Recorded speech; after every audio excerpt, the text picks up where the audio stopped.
A very good morning to all of you. We shall continue our discussions on the Indian polity.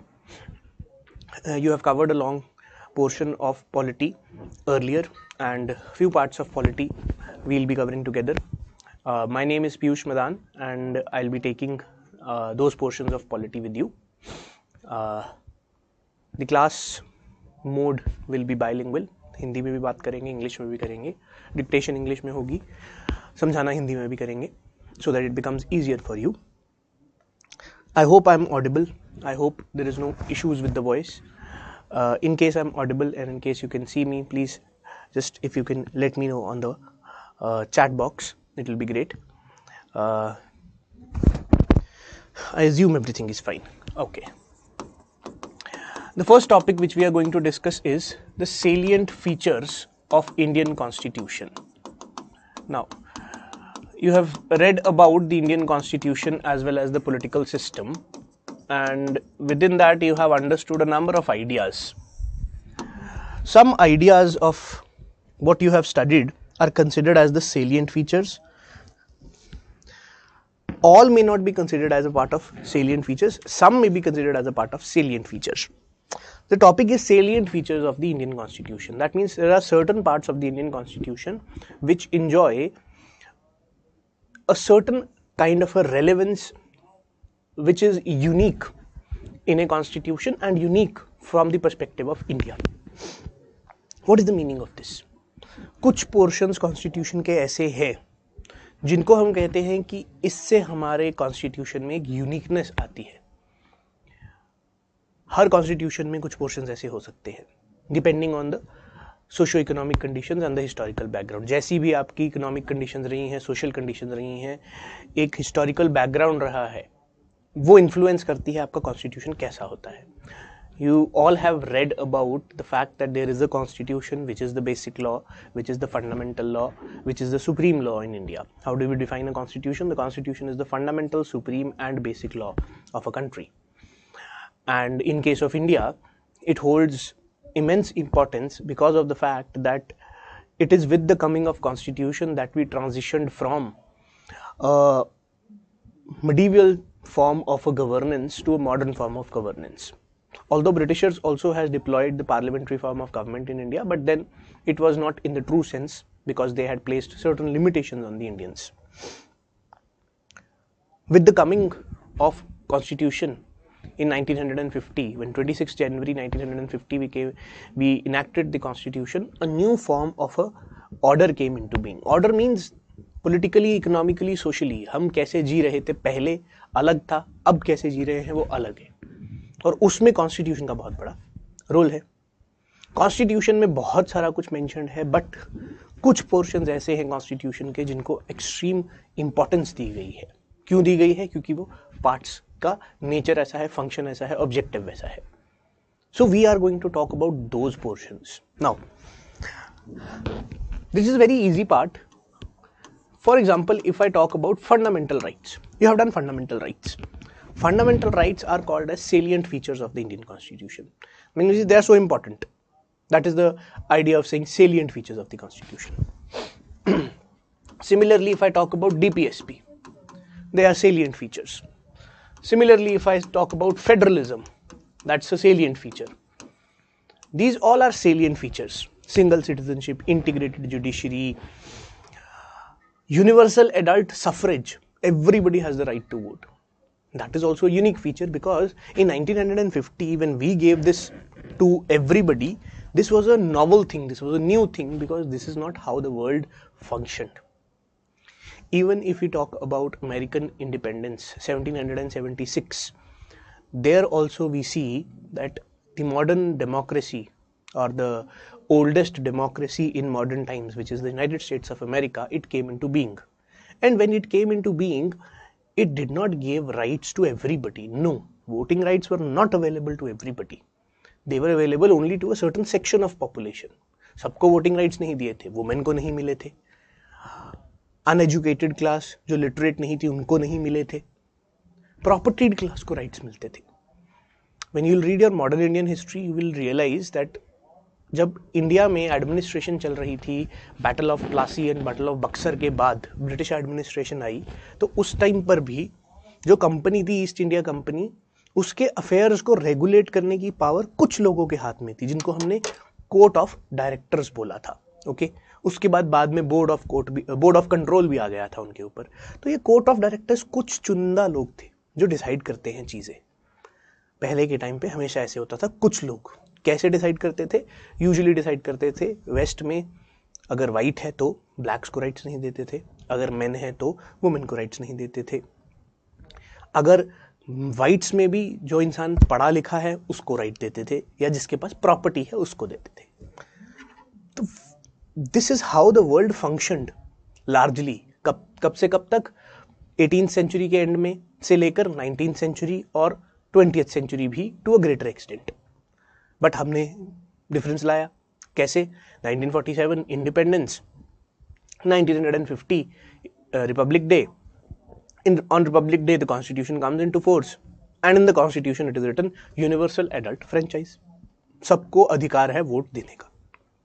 अभी बहुत बड़ी चीज थी, आपको लगता है इतनी बड़ी चीज नहीं होगी आज के टाइम में, 1950 में बहुत बड़ी चीज थी। Giving everybody the right to vote, obviously subject to qualification that आप 18 साल के होने चाहिए और इंडिया के सिटीजन होने चाहिए, तभी आपको राइट टू वोट मिलेगा।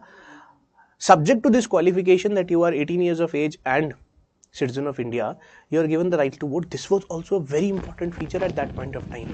So when I talk about salient features, I will also talk about universal adult franchise. Universal means सबको, adult means 18 साल से above, franchise means वोट देने का अधिकार, universal adult franchise. These are novel things. Okay. Now, just like these are novel things, there are many more, and we'll discuss them. But I would like to start not with these, but with another set of things which you probably might not be very much aware about. That is called as the theory of separation of power. Okay. If you have done this theory of separation of power earlier, then you can tell me. I'll quickly omit this part and move to the next part. But in my opinion, this part is probably left for explanation. If it is explained, you guys can please let me know. We are starting a new journey because we have not met earlier. So I would request a little bit of help from your side so that we make this interaction more fruitful. Meanwhile, I also have a presentation for you, which I'll ask the team to help me get on the board. But meanwhile, please, I would want to know the theory of separation of power. Assuming that you still have to do the discussion on theory of separation of power, let's start with this. Okay.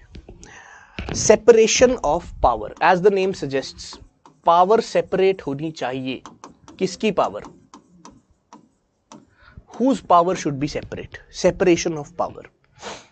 See, state consists of executive, legislature and judiciary. When we talk about Indian state, Pakistan state, America state, Canada state, etc., we talk about nation states, right? And when we talk about nation states, there are largely three organs to the nation state. One is the executive, second is the legislature, and third is the judiciary. Okay. As you are aware, executive is supposed to implement laws. Okay. This is where you are trying to get. You will be a part of the executive once you clear the civil services. Then legislature is law making. These are the powers. And judiciary is adjudicating on the disputes. This is the power given to each of the organs. Now, disputes cannot be solved by legislature. Law cannot be implemented by legislature. Law cannot be made by judiciary. Everybody is given a separate power. This is called as, in simple terms, separation of power. Separation of power of different organs of the state. Now, stay with me. Was it always this way? If I take you back towards the ancient times, the times of, let's say, Manu. Manu was the first lawgiver, they say. Manu was the king, Manu was the first lawgiver. If I take you back to those times and I ask you to make an assessment of the executive, legislative and the judicial functions of the state, and these are very important functions, they will always be associated with the state.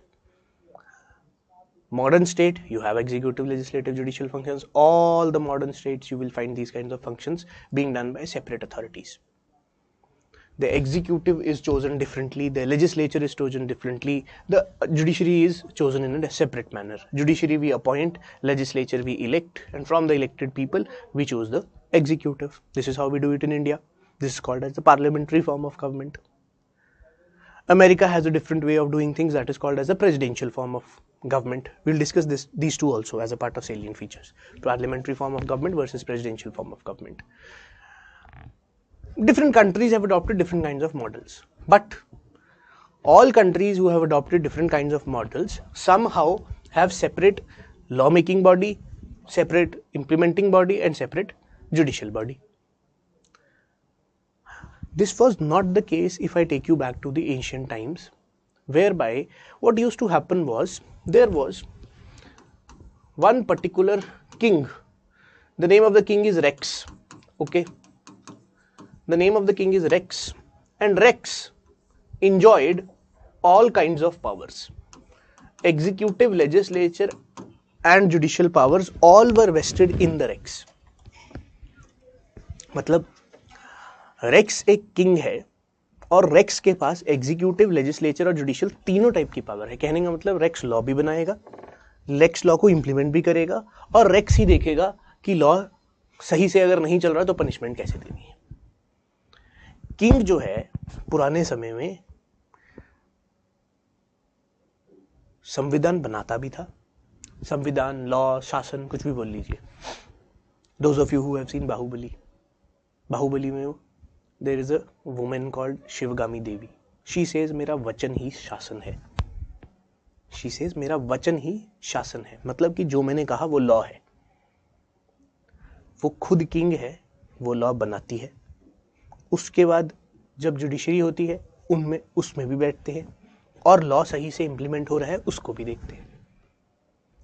पुराने समय में एक authority में executive, legislature and judicial powers को दे दिया गया था, एक ही इंसान में, जो लॉ बनाएगा भी, इंप्लीमेंट भी करेगा और चेक भी करेगा कि अगर सही से इंप्लीमेंट नहीं हुआ तो पनिशमेंट क्या देनी है. आज के टाइम में ऐसा नहीं होता. तीन अलग अलग एंटिटीज है. पहले एक ही किंग को ही सारी पावर दे दी गई थी. In ancient times when all powers were given to the king vis-a-vis the executive, legislature and the judicial functions, it was seen at a later stage of time that this is problematic. इसे देखा गया कि इससे problems create होती हैं. कैसी problems? First of all इससे हुआ क्या? इससे हुई एक चीज जिसे हम बोलते हैं कॉन्सेंट्रेशन ऑफ पावर्स. सारी की सारी पावर्स एक ही इंसान में चली गई, king. Today's king is, you can consider Modi ji. Okay, obviously it is just for the sake of example. Actually we don't have a king. Fine. King was the most powerful person earlier running the state. Now council of ministers runs it. Council of ministers headed by PM, they are responsible for running the state. But so in that context we are saying PM is the king. But does the PM have legislative functions and judicial functions? No. The PM does not have in normal circumstances legislative and judicial functions. There are some few circumstances, exceptional circumstances, whereby even the council of ministers can make certain kinds of laws. They are called as ordinance. You must have done it in the powers of the president. And there are very, exceptional circumstances whereby they can do judicial functions also. You must have read about pardoning powers of the president. Pardoning powers is you are doing judicial function. That is the judiciary supposed to do, but the president is doing it. Similarly, ordinance, which is passed by the president, ideally the legislature should do it, but the president is passing it. But these are exceptional circumstances. Normal circumstances, the judicial functions are done by judiciary, legislative functions are done by legislature, and executive functions are done by the executive. ठीक है. अब पहले हमने क्या किया, एक ही इंसान में सब कुछ रख दिया. हमने कहा कॉन्सेंट्रेशन ऑफ पावर हो गई। Concentration of power is a problematic thing. Why? Because जब मेरे पास पावर है ये बनाने की कि क्या लॉ होगा, तो मैं उल्टा सीधा लॉ बना दूंगा। I can make a law in which, let's assume one community feels disadvantaged. मैंने एक कम्युनिटी के अगेंस्ट लॉ बना दिया। क्यों बना दिया? क्योंकि मैं किंग हूं और मैं किंग हूं, मेरा धर्म अलग है। किंग का धर्म ए है, समाज में ए बी सी तरीके के लोग रहते हैं। किंग का धर्म क्योंकि ए है तो ए धर्म के लोगों को तो फायदा हुआ, बट बी और सी धर्म के लोगों को फायदा नहीं हुआ। ऐसी सिचुएशन आ सकती है, ऐसी सिचुएशन हिस्ट्री में आई है बहुत बार। Because of the allegiance of the king to a particular religion, that particular religion has benefited over the others, or we can say the others have been persecuted. Persecuted मतलब कहीं ना कहीं उनको शायद discrimination हुई, कहीं ना कहीं उनको मारा गया, ऐसी चीज़ें हुई है। ये सब हुआ है हिस्ट्री में। जब आप अपनी हिस्ट्री पढ़ेंगे तो आपको, बुक्स रीड करेंगे तो आपको पता लगेगा। तो हमने देखा ये तो प्रॉब्लमेटिक सिस्टम है कि अगर एक ही अथॉरिटी में आपने कह दिया लॉ भी बना दीजिए और फिर उस लॉ के अगेंस्ट जो पनिशमेंट देनी है वो भी दे दीजिए, तो पहली बात तो वो लॉ ही गलत बना रहे थे अपने फेवर में। हमने कहा ये तो प्रॉब्लम है। फिर उन्होंने क्या किया, उन्होंने लॉ जब अपने फेवर में बना लिया तो उसके अकॉर्डिंग एक समुदाय के लोग, एक कम्युनिटी के लोग, दे फेल्ट डिसएडवांटेज। अब उनको डिसएडवांटेज हुई तो समाज में इंस्टेबिलिटी क्रिएट हुई। समाज में इंस्टेबिलिटी क्रिएट हुई तो लड़ाई का पोर्शन, लड़ाई की पॉसिबिलिटी ज़्यादा बढ़ गई। लड़ाई की पॉसिबिलिटी ज़्यादा बढ़ गई तो वॉर्स, इंस्टेबिलिटी इन सोसाइटी, ये कंटिन्यू रहा। हम नहीं चाहते वॉर हो, हम नहीं चाहते इंस्टेबिलिटी हो सोसाइटी में। We want peaceful living. तो हमने सिस्टम चेंज करने की बात की। सबसे बड़ी प्रॉब्लम जो हमें पता लगी वो ये थी कि इस कॉन्सेंट्रेशन ऑफ पावर को नहीं रखना है, इसको डिफ्यूज कर दो अलग अलग बॉडीज में। तो यहां से लेके यहां तक का हमने दौर तय किया। From the ancient times, this was the case of medieval times also. ये अभी मॉडर्न टाइम्स, कुछ 500 साल पहले, we made this changes whereby we have a situation like this. Earlier we used to govern our society like this. You might have heard about the Raj Dharma of the king in case of India. The Raj Dharma of the king was number of aspects, but the idea was that it is the king which is the entity which is taking care of all aspects. King's officers used to implement the law. King himself was the lawgiver and himself was the judiciary. You fast forwarded to medieval times, similar kind of a situation existed. But the moment modern times come into being and modern ideas of liberty, equality, fraternity, rule of law, they all come. By that time, we start changing the system. And as a part of that, we made this huge change that we moved from this to this. It is in this background that a French philosopher by the name of Montesquieu, he called for this. जो analysis हमने सारी की, French philosopher Montesquieu थे, उन्होंने ऐसी analysis की और कहा कि ये प्रॉब्लमैटिक है, हमें आज के दौर में ऐसा बनाना चाहिए system, that executive, legislature and judiciary, they should be separate and these power should not be vested in one person which is the king earlier. जब हम पहले किंग की बात करते हैं और अब स्टेट की बात करते हैं तो one and the same thing है, ठीक है।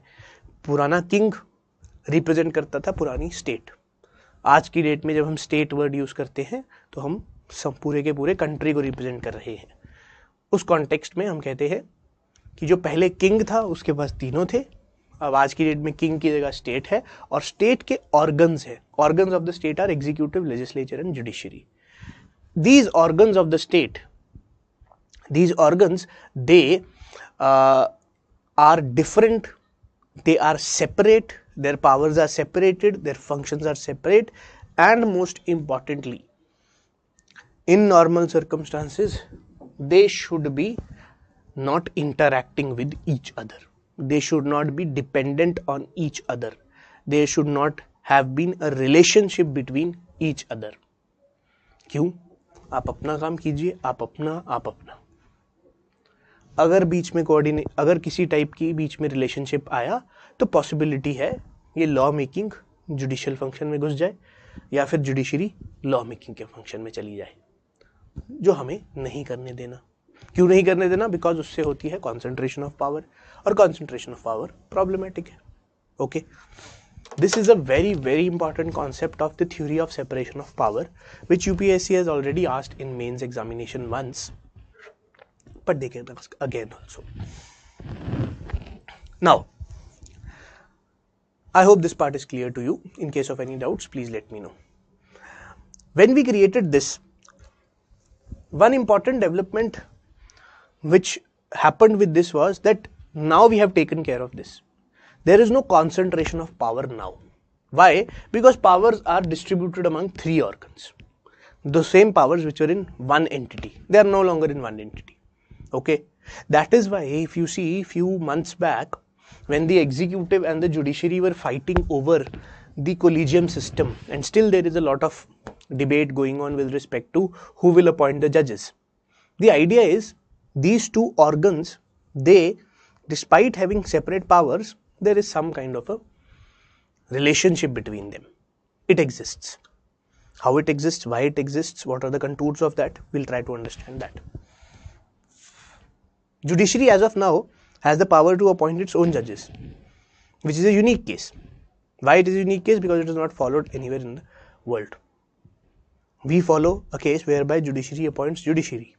Why this is a problematic aspect, I'll let you know, but I hope this part is clear, whereby we have taken care of concentration of power. One important aspect, that if concentration of power is taken care of, what is the benefit of this? If concentration of power is taken care of, what is the benefit of this?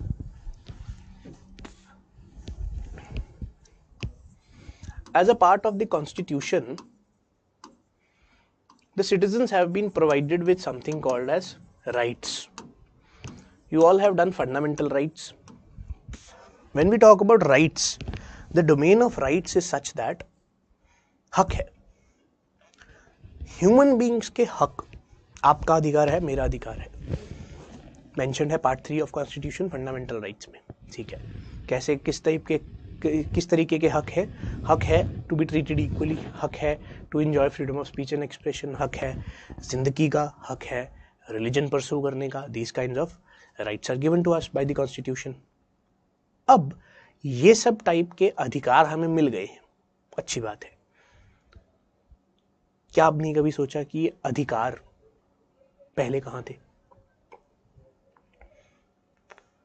ये अधिकारों की पहली बार बात की गई थी American constitution में, जब हमने बात की 1776 अमेरिकन रेवोल्यूशन, उसके बाद अमेरिका का कॉन्स्टिट्यूशन आया।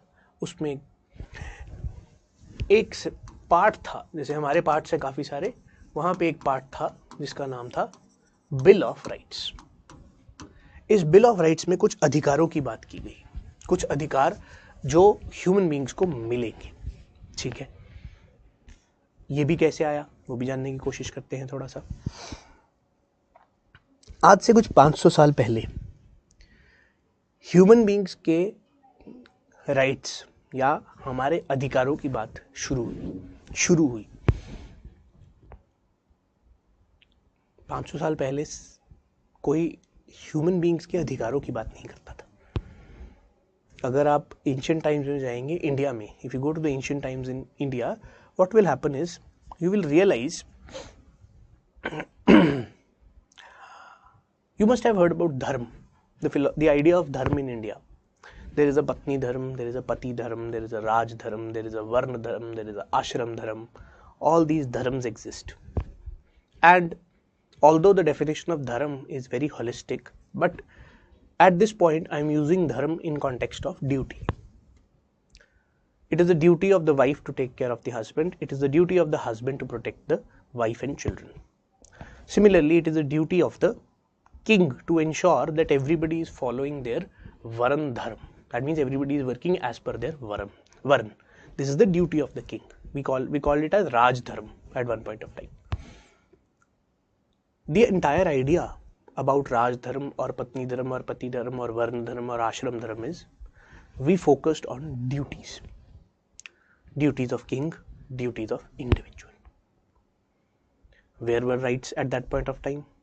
Did the individuals enjoy the right to freedom of speech and expression? No, they did not enjoy. Did the individuals enjoy the right against untouchability? No, they did not enjoy.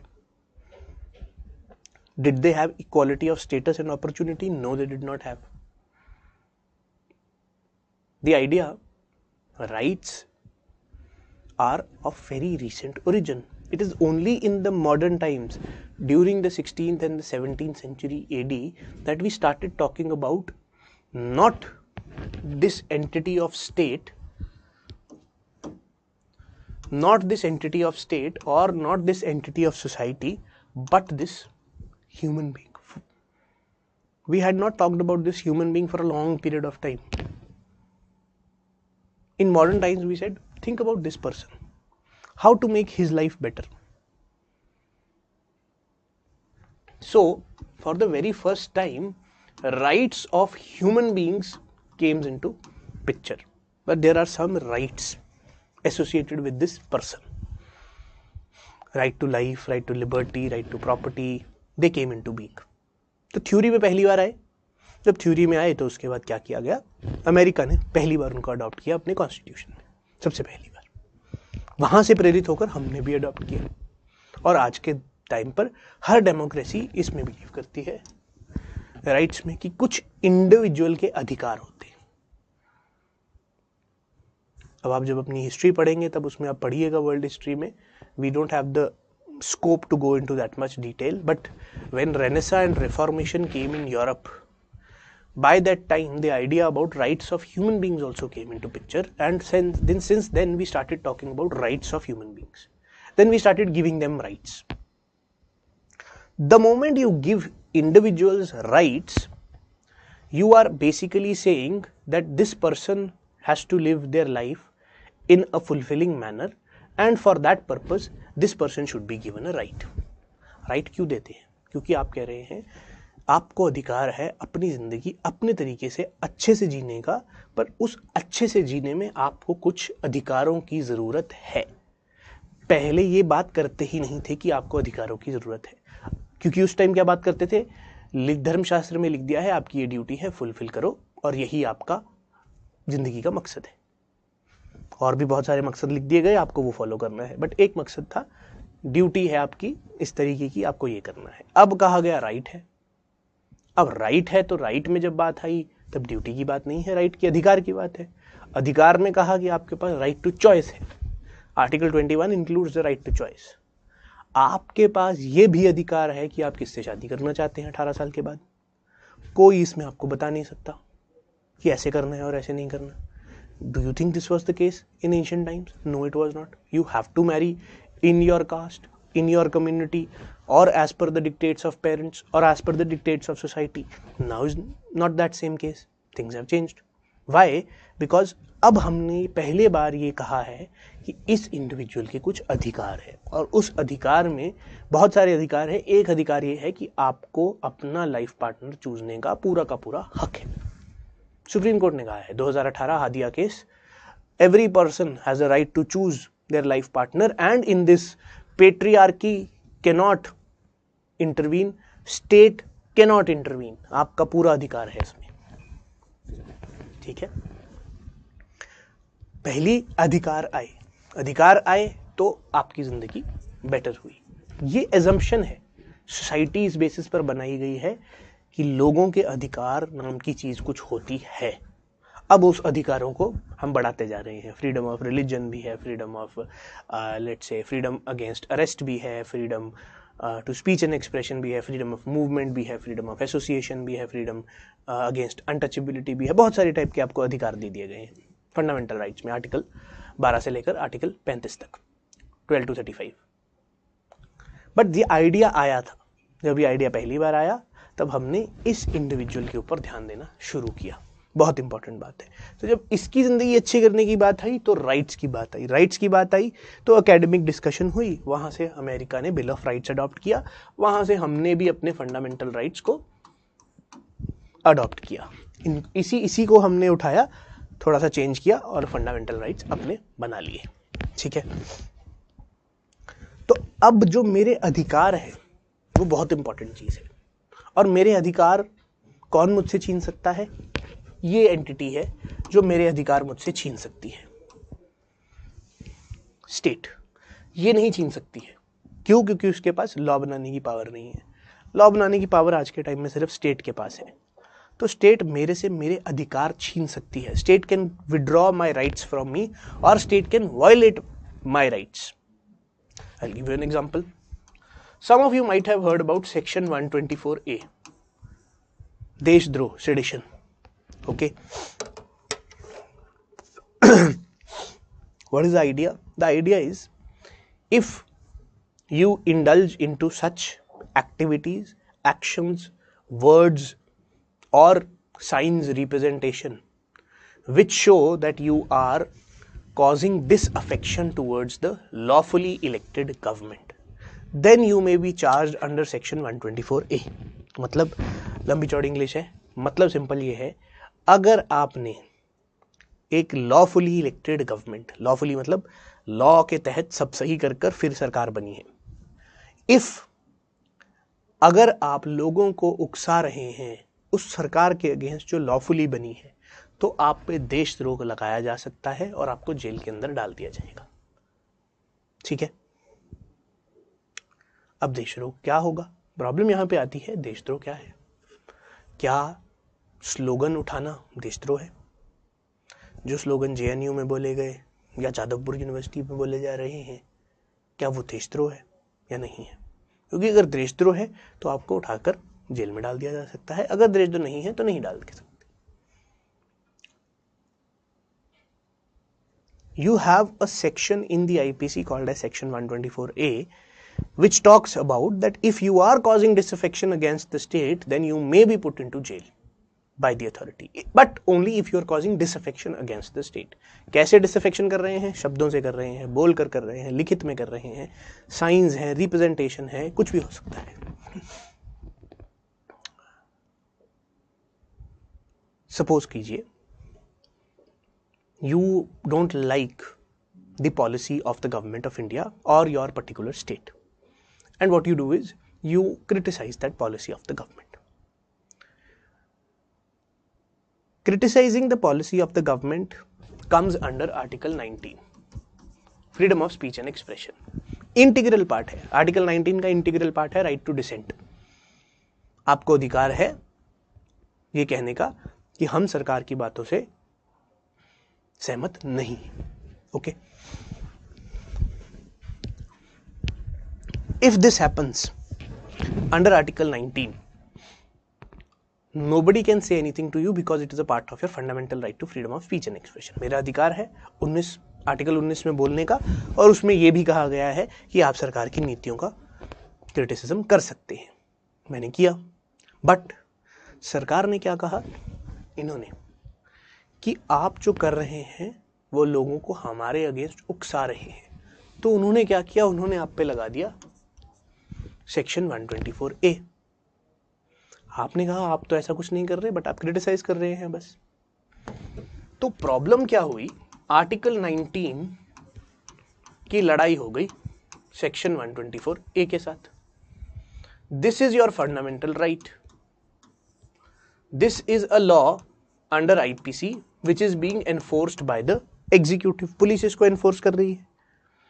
अगर आपने Facebook पे कुछ गलत मतलब लिख दिया तो आपको कौन उठाने आएगा? पुलिस आएगी। पुलिस किसका पार्ट है? स्टेट का पार्ट है। Now this is where the problem comes.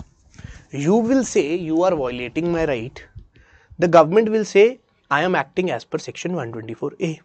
Who is right? The matter will go to judiciary and the judiciary will decide.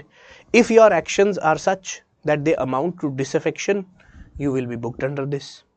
If your actions are not something which is causing disaffection but they are merely criticism, then the Supreme Court will say you very much enjoy the right under Article 19 and the Supreme Court will set you free. ऐसा होगा, हुआ है, बहुत case है ऐसे. Unfortunately, this section has been heavily misused in India. And in most cases there have been no conviction or minimal conviction and people have been let go, telling us that state has violated your rights and there has been a misuse of the provision. हुआ है, but ठीक है, हुआ है, हमारे को उससे idea नहीं है, मतलब नहीं है। हमें मतलब किस चीज से है? स्टेट है जो आपके राइट्स को वायलेट कर सकती है, कर सकती है। आपने क्रिटिसिज्म किया, आपको जाके जेल में डाल दिया। जेल में डाल दिया का मतलब है आपकी right to freedom of speech and expression चली गई, आपका राइट टू मूवमेंट चला गया, आपका राइट टू एवोकेशन चला गया। आप ना तो अपना धंधा चला सकते हैं, बिजनेस चला सकते हैं, ना आप मूवमेंट कर सकते हैं, और ना ही आप freedom of speech and expression enjoy कर सकते हैं, जो कि तीनों राइट्स आर्टिकल 19 के अंदर लिखे हुए हैं। तो आपके तो वायलेशन हो गई राइट्स की। आपने कहा ये कैसा देश बनाया है हमने जहाँ पे कुछ भी हो रहा है। तो जब ये बात आती है तब हम कहते हैं कि इन दोनों के बीच में लड़ाई है, हमेशा होगी। एक तरफ स्टेट, दूसरी तरफ सिटीजन या ह्यूमन बीइंग। पर हमने क्या किया है? फंडामेंटल राइट दिया है। यहां पे इस केस में somebody who was taken by the police, police ने आपको घर से लेकर गई, क्यों? क्योंकि आपने क्रिटिसिज्म किया गवर्नमेंट का, बट उन्होंने कहा कि आपके क्रिटिसिज्म में डिसअफेक्शन है, आपके क्रिटिसिज्म से ऐसा लग रहा है कि आप लोगों को उकसा रहे हैं, तो आपके ऊपर सेक्शन 124 लगा दिया गया। बट जुडिशरी ने देखा कि ये तो गलत है, ऐसा है ही नहीं। उन्होंने आपका पूरा अपडेट पढ़ा फेसबुक पे, उन्होंने लगा कि नहीं ये तो ठीक है, ये तो सिर्फ क्रिटिसिज्म है, क्रिटिसिज्म तो अलाउड है। तो ऐसे केस में क्या हुआ? जुडिशरी ने आपको फ्री कर दिया। जुडिशरी ने आपको फ्री कैसे किया? जुडिशरी ने कहा कि स्टेट जो है वो इनके अधिकारों को वायलेट नहीं कर सकती है। हमने अधिकार बनाए हैं fundamental rights, article 19, you all are aware about fundamental rights.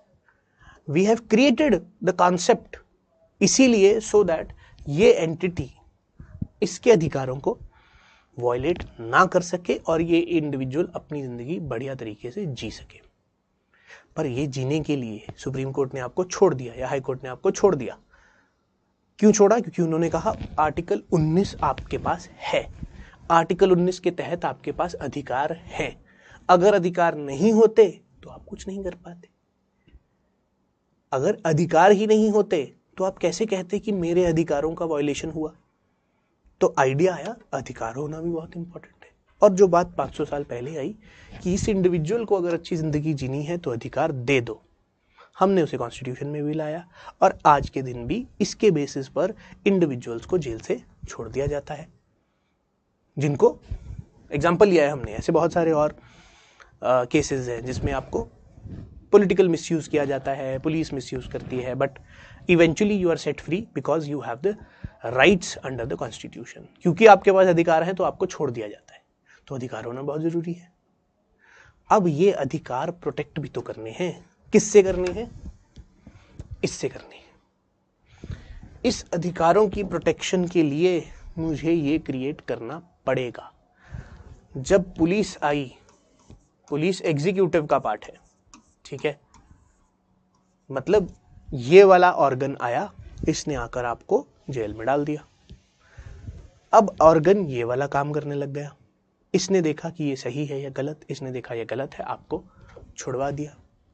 अब ये केस सोचिए, जब ये दोनों एक ही होता, जो कि ये था, क्या वो आपको छोड़ देता? जिसने आपको पकड़ा है वो नहीं छोड़ता, क्योंकि एक ही तो इंसान है, एक ही अथॉरिटी है। मैंने वेल्थ पावर को कॉन्सेंट्रेट ना होने के लिए इन तीनों को बनाया, उसके साथ साथ मैंने अधिकारों की प्रोटेक्शन के लिए भी ये सिस्टम बनाया। दोनों कारण है मेरे। मुझे ना तो पावर को एक जगह पे रखना है और दूसरा मुझे लोगों के अधिकारों को प्रोटेक्ट करना है। इस वजह से मैंने ऐसा सिस्टम बनाया कि मेरे पास 3 ऑर्गन्स हैं, तीनों के अपने अपने काम हैं। एंड अब ये देखिए, एक और चीज, न्यू चीज इंट्रोड्यूस कर रहा हूं। I separated the powers between different organs of the state primarily to prevent the concentration of wealth and to protect the rights of the individuals. For this purpose, I kept each organ separate, unlike the previous times whereby all the powers were vested in one authority. ये कहा मैंने। अब जब executive police आपको उठाकर ले गई तो जुडिशरी कैसे पिक्चर में आ गई? तब जुडिशरी ने एक चीज, जुडिशरी के पास एक पावर दे दी हमने। इनको चेक करने की पावर, जिसका नाम है जुडिशियल रिव्यू। कॉन्स्टिट्यूशन में मैंने क्या किया, पहले तीनों को अलग कर दिया, फिर मैंने कहा आपके पास अधिकार है कि आप इनके एक्शंस को चेक कर सकते हो। पावर अलग अलग है, आपका काम है लॉ को एडजुडिकेट करना, डिस्प्यूट एडजुडिकेशन मतलब कि आपका काम क्या है, लॉ से अराइज होने वाले इश्यूज के ऊपर जजमेंट दो, और पनिशमेंट जो देनी है लॉ को पढ़ के पनिशमेंट दे दो। हम लिखते हैं adjudication disputes and interpretation of laws. ठीक है, थोड़ा इसको और बेटर कर लेते हैं, interpretation of laws. Fine. Now this police which came and took you and put you in jail, why did the judiciary checked the actions of the police? Police ले गई, खत्म नहीं। हमने यहाँ पर जुडिशरी को एक पावर दी, बहुत इंपॉर्टेंट। हमने कहा आप जो है एग्जीक्यूटिव के एक्शंस को चेक कर सकते हैं। इसीलिए चेक कर सकते हैं, क्यों? क्योंकि हो सकता है ये कुछ मिसयूज ऑफ पावर करते,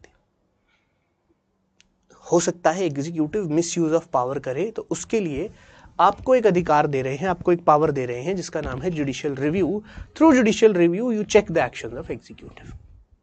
इससे क्या होगा, एग्जीक्यूटिव ऐसा कुछ गलत काम करने से रुक जाएगा, या अगर करने जाएगा तो जुडिशरी उसे रोक देगी।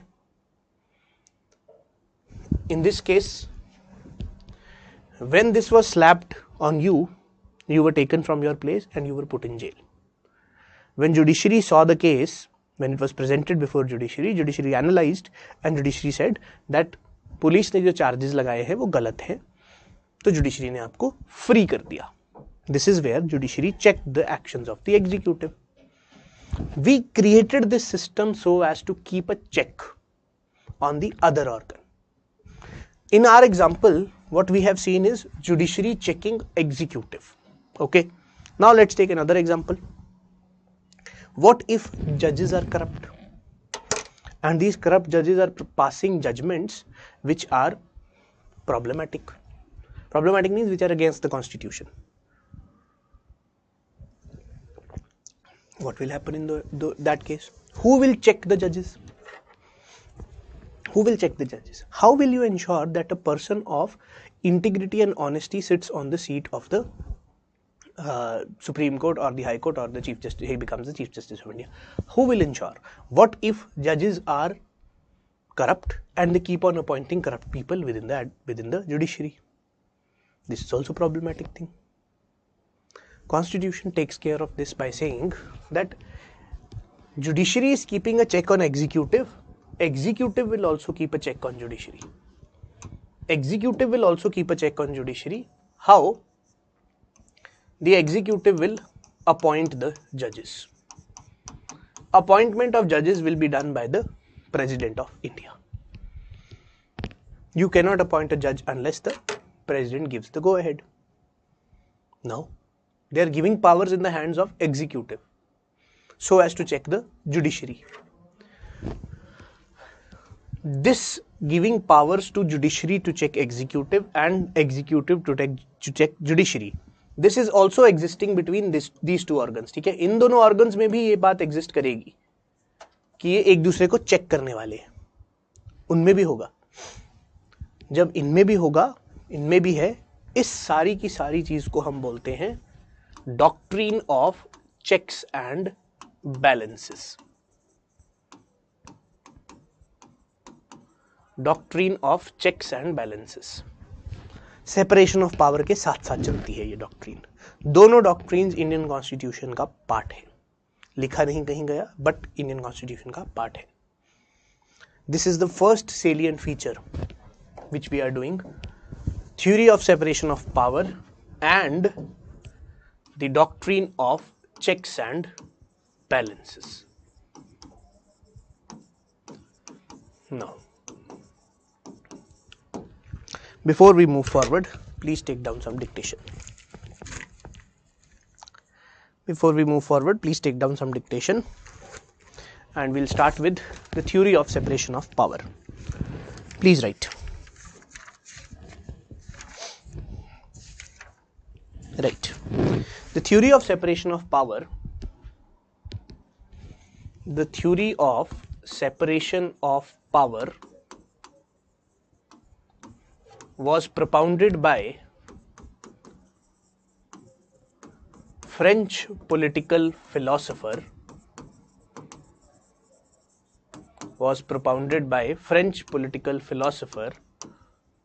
Montesquieu. The spellings of Montesquieu are written on the board. I'll repeat. The theory of separation of power was propounded by the French political philosopher Montesquieu. The spellings of Montesquieu are written here. Montesquieu. Quieu. Montesquieu, full stop. The name is important. Okay. It states that the three wings of the government. It states that the three wings of the government, which is the executive, legislature, and judiciary,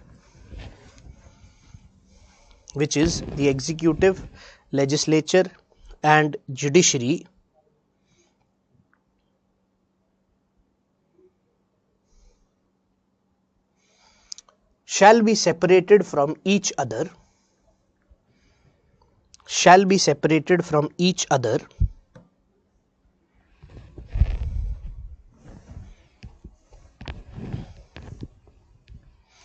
full stop.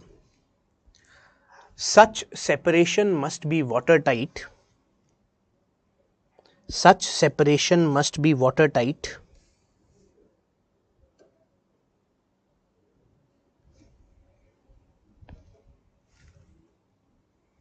In the sense, such separation must be watertight. In the sense, watertight का मतलब है कोई एक दूसरे की power और functions के बीच में नहीं जाएगा. वाटर टाइट कंटेनर होता है ना, वाटर टाइट कंटेनर में से वाटर बाहर नहीं आता है. तो यहाँ पे वाटर टाइट का मतलब है ये जो पावर्स है तीनों की अपनी अपनी, ना वो इनकी पावर में आएगा ना वो इनकी पावर में आएगा. The legislature will not implement laws, the executive will not make laws. Okay, right. Such separation must be watertight in the sense that no organ of the government, all right, no organ of the state, the right word is state, that no organ of the state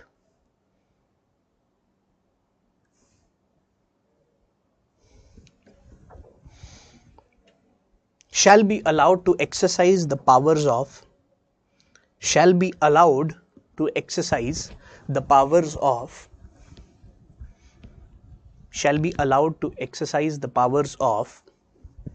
other organs of the state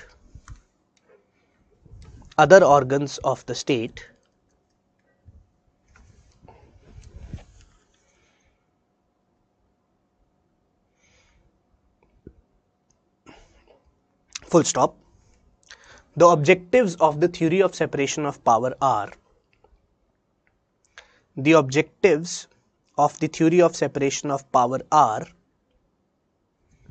first, prevention of concentration of powers. I'll repeat. The objectives of the theory of separation of power are, put a hyphen and write first subpoint, the prevention of concentration of powers of the state in a single authority. The prevention of concentration of powers of the state in a single authority. And second, to safeguard or protect individuals' liberty. To safeguard or protect individuals' liberty.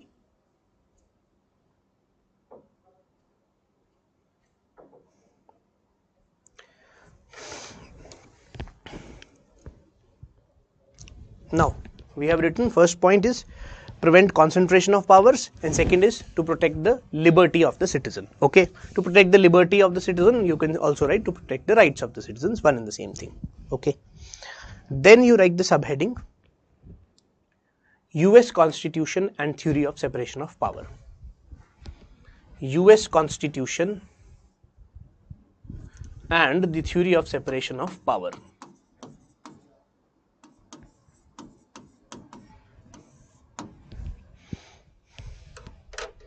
Right. Although there is no direct reference to this theory under the US Constitution, although there is no direct reference to this theory under the US Constitution, comma, but it has been incorporated,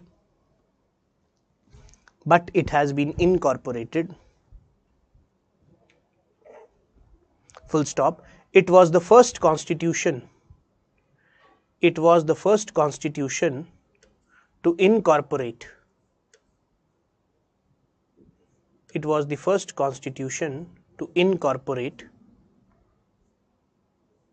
this theory. It was the first constitution to incorporate this theory, full stop. There is no other constitution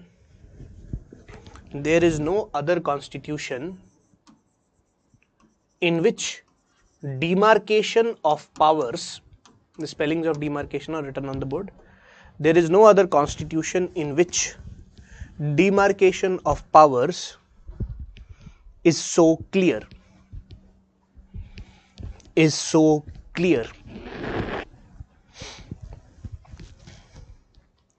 Full stop.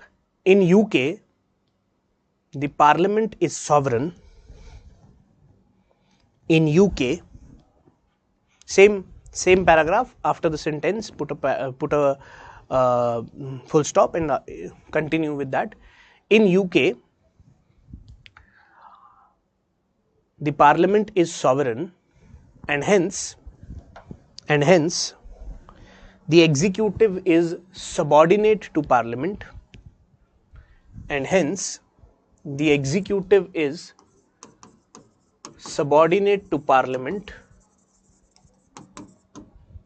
full stop.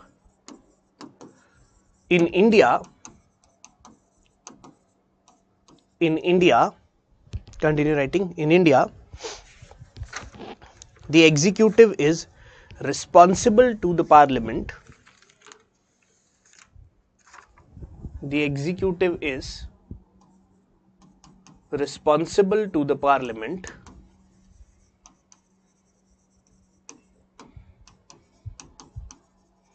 And there is no independence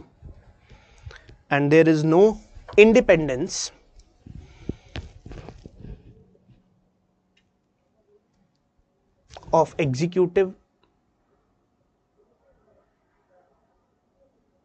from the legislature, and there is no independence of the executive from the legislature, full stop. However, comma, under US Constitution,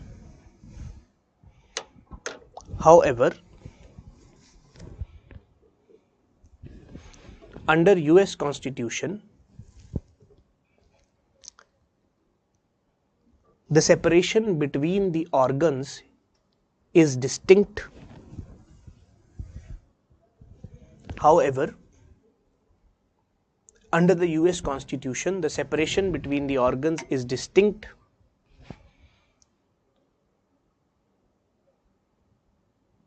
and clear, full stop.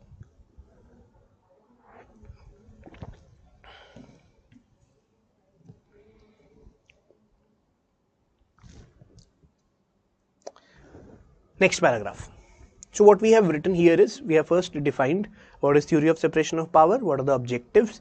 Then under the US Constitution, we have written that this is the only constitution in which it is applicable to the best possible extent. In other constitutions, it is not applicable to the extent which we have talked about, but it is applicable with some modified form. Okay.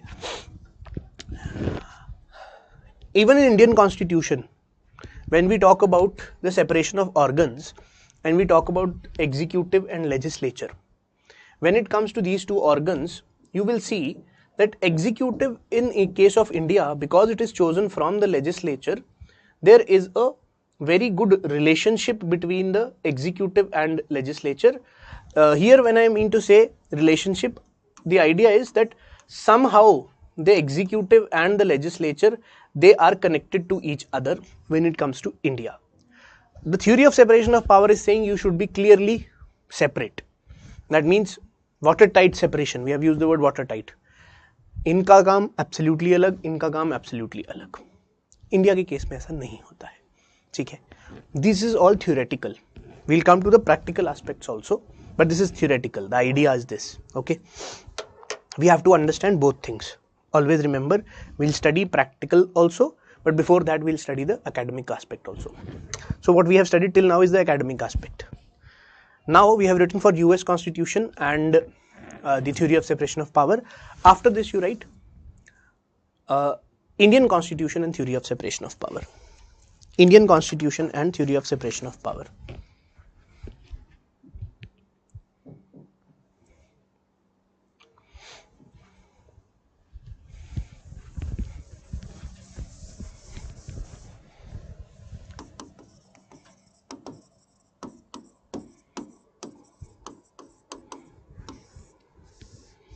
No. Right. The Indian Constitution does not incorporate the theory of separation of power,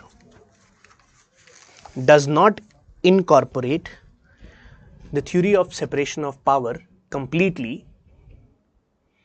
The Indian Constitution does not is the keyword, underline, does not incorporate the theory of separation of power completely, full stop. It only incorporates it partially. It only incorporates it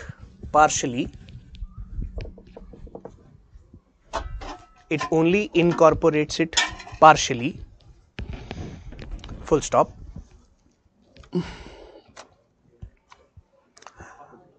What is the meaning of partially incorporated? We'll see after full stop, right? Under Article 50,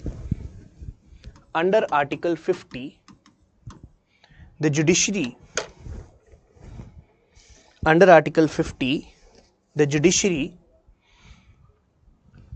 is to be separated from the executive. Under Article 50, the judiciary is to be separated from executive. Full stop. There is no mention of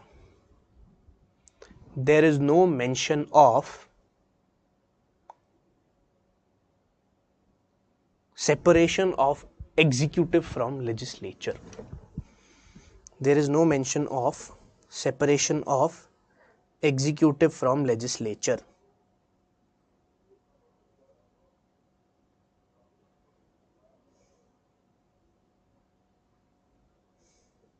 Okay.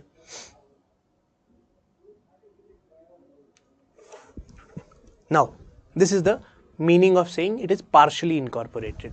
Article 50 says separate judiciary from executive, but there is no mention of legislature and executive being separate. Okay. No mention. Continue writing. Write the next paragraph.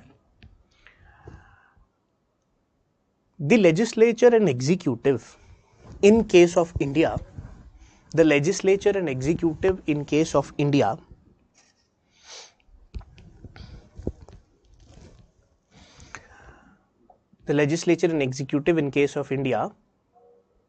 have a relationship because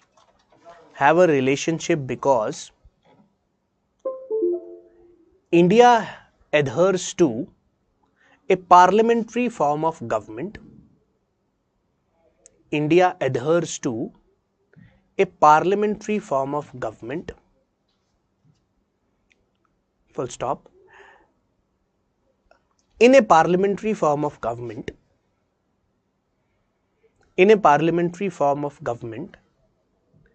the executive is chosen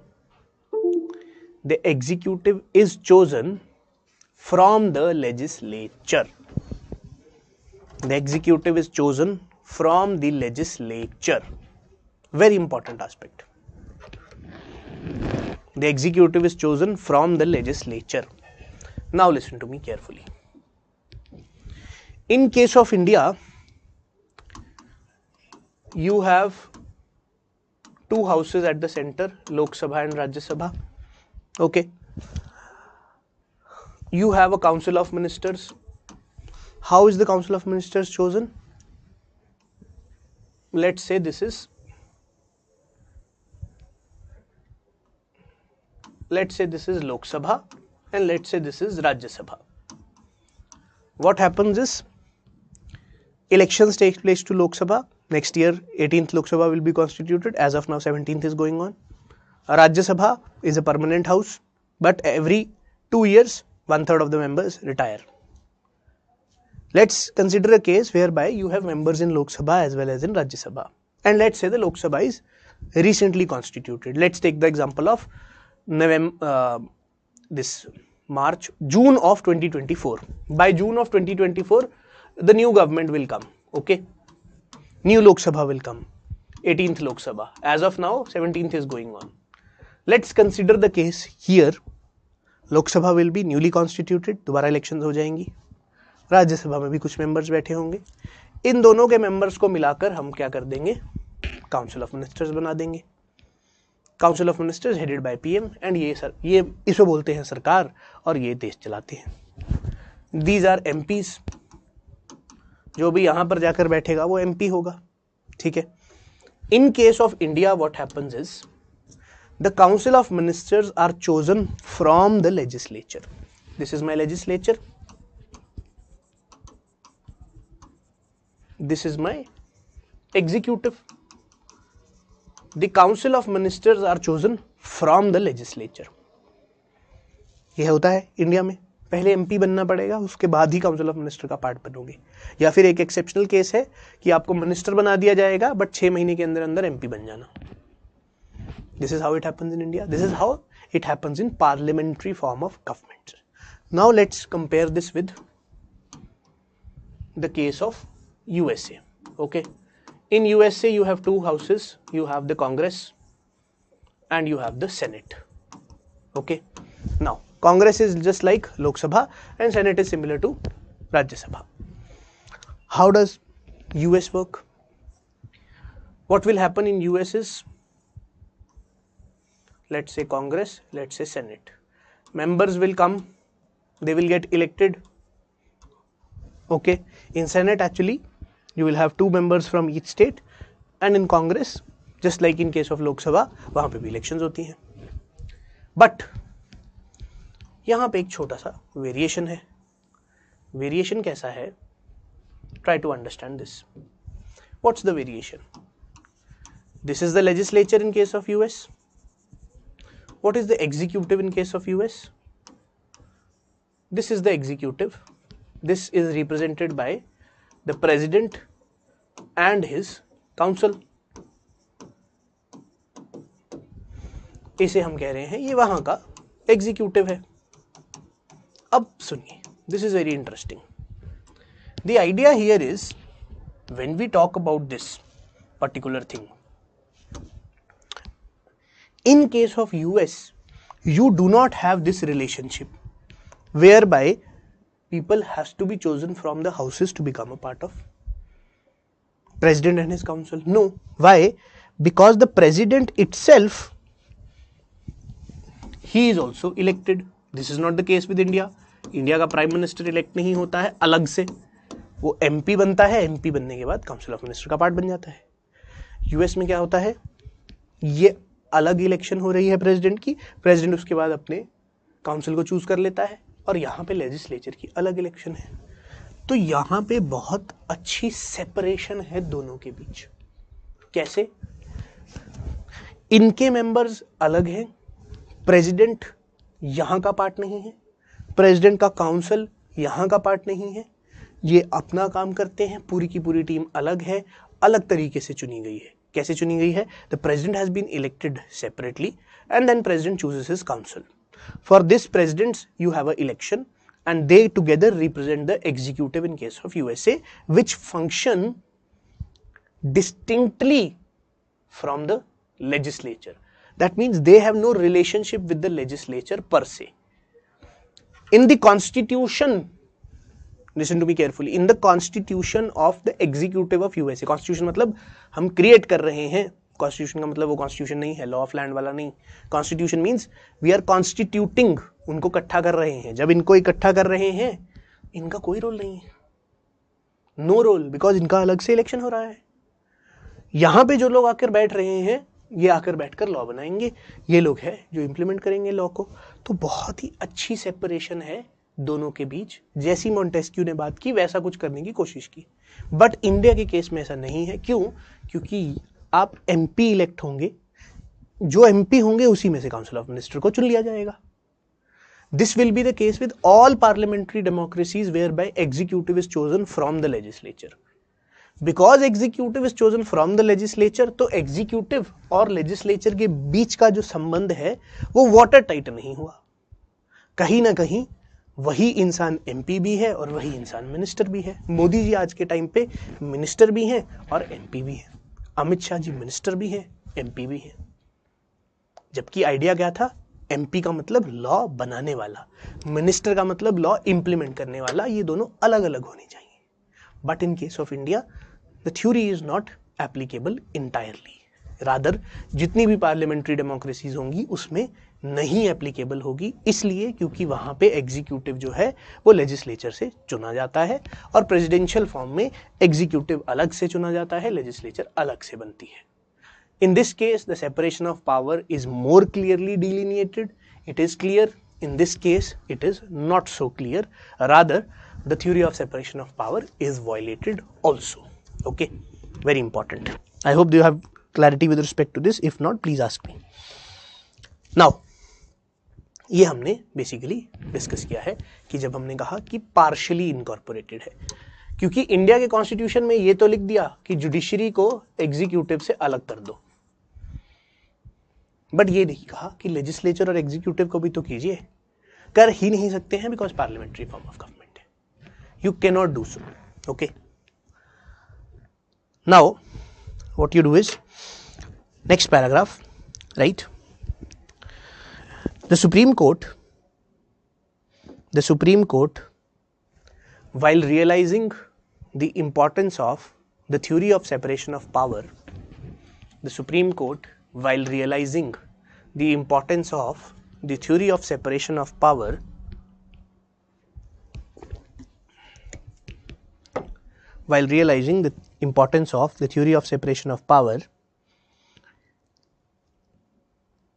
held in Keshwanand Bharti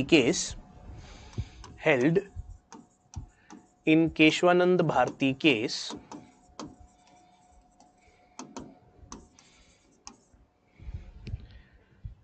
you all must be aware about Keshwanand Bharti case. Held in Keshwanand Bharti case that theory of separation of power is a part of basic structure of the Constitution.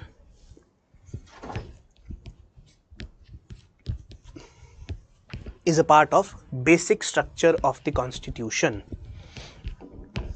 Full stop. What is the basic structure of the Constitution? Anything which is a part of basic structure of the Constitution cannot be taken away even by amendment. That is the meaning. ठीक है? Okay. Now next subheading you write the doctrine of checks and balances. The doctrine of checks and balances.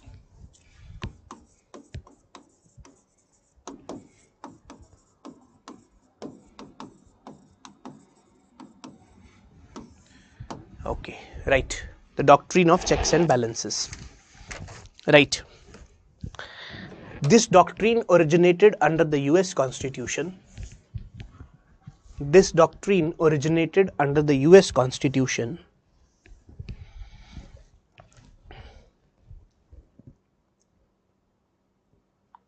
full stop. The objective of this doctrine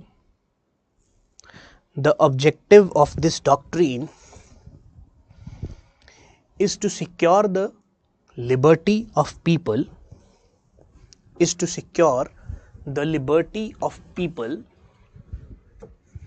and to limit the authority of the government.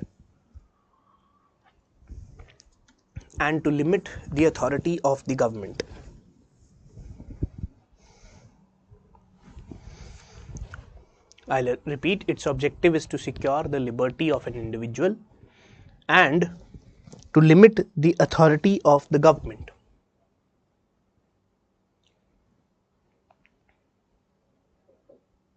Next paragraph.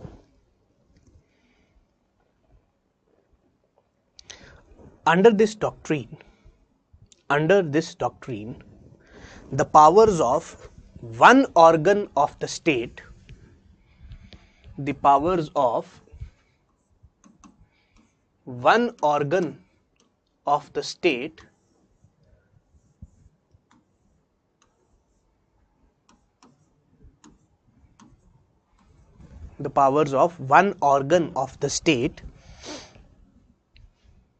are so devised,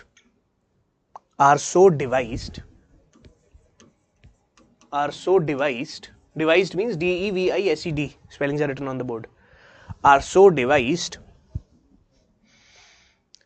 or designed, whatever you feel comfortable you can write, are so devised or so designed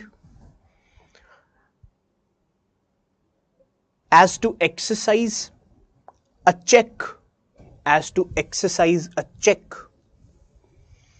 upon the powers of the other organs,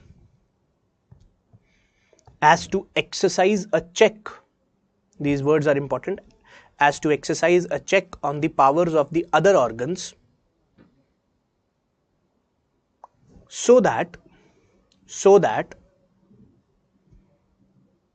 all of them are forced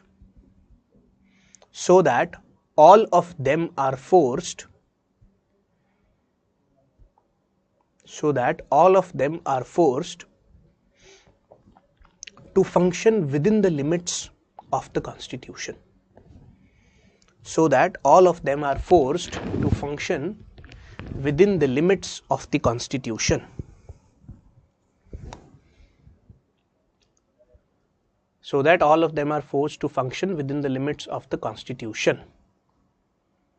Meaning, we'll write. क्या लिखा हमने, समझते हैं.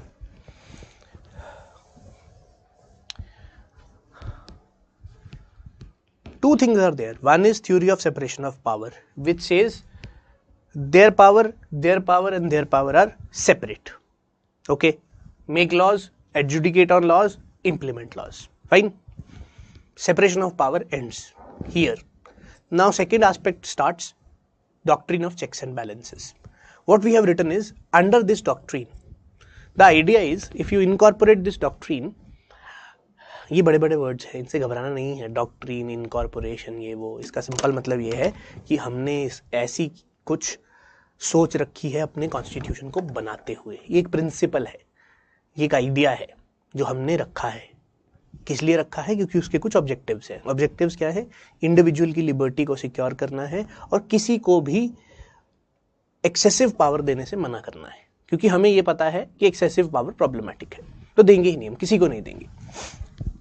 चाहे मोदी जी हो, चाहे president हो, चाहे लोग हों, किसी को एक्सेसिव पावर नहीं मिलेगी, कभी नहीं मिलेगी. We have separated the powers of the organs of the state. Now what we want to do is, we want, देखिए इशू क्या हुआ, हम इस सिचुएशन से आए, ये रेक्स थे जिनके पास executive, legislature and judicial powers है. ठीक है, ये हमारी शिवगामी देवी है, racks in a way.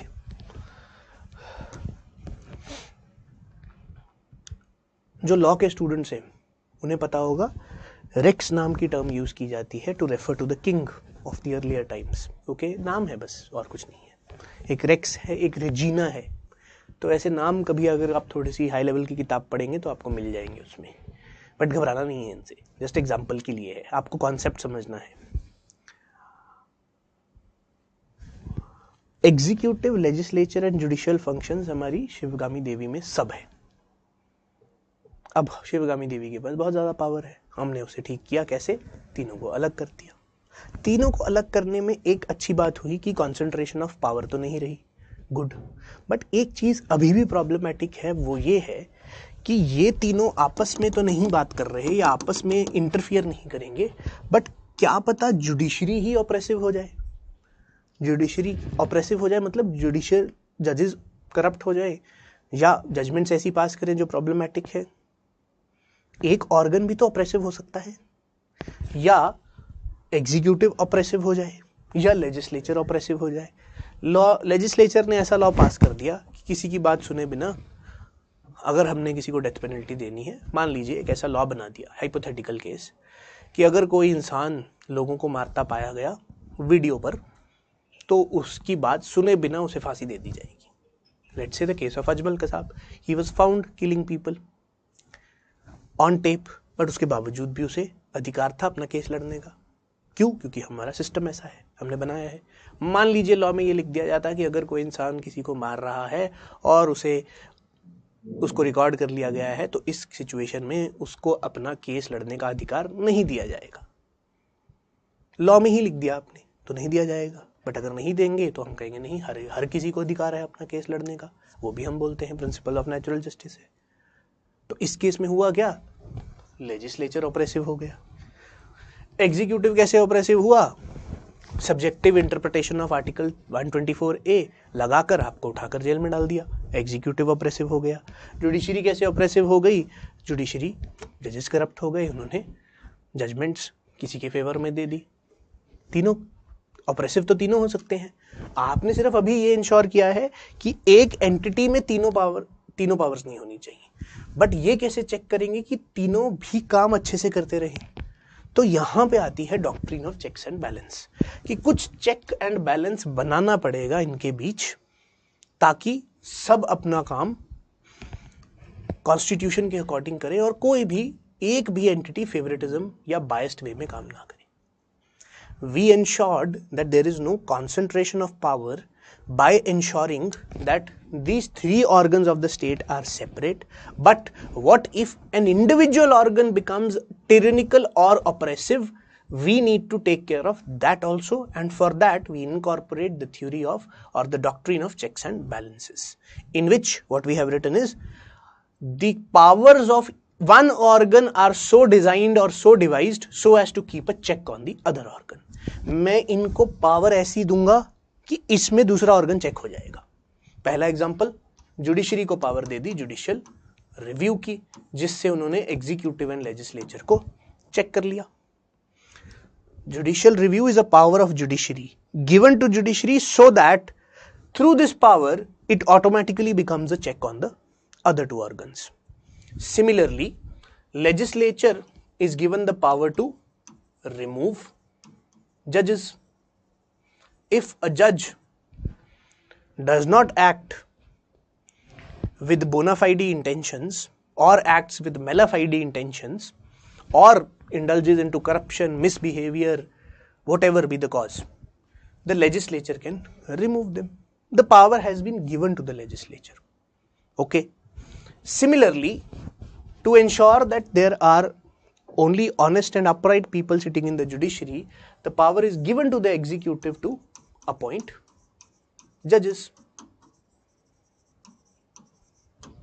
So executive is checking judiciary, legislature is checking judiciary, and judiciary is also checking both of them.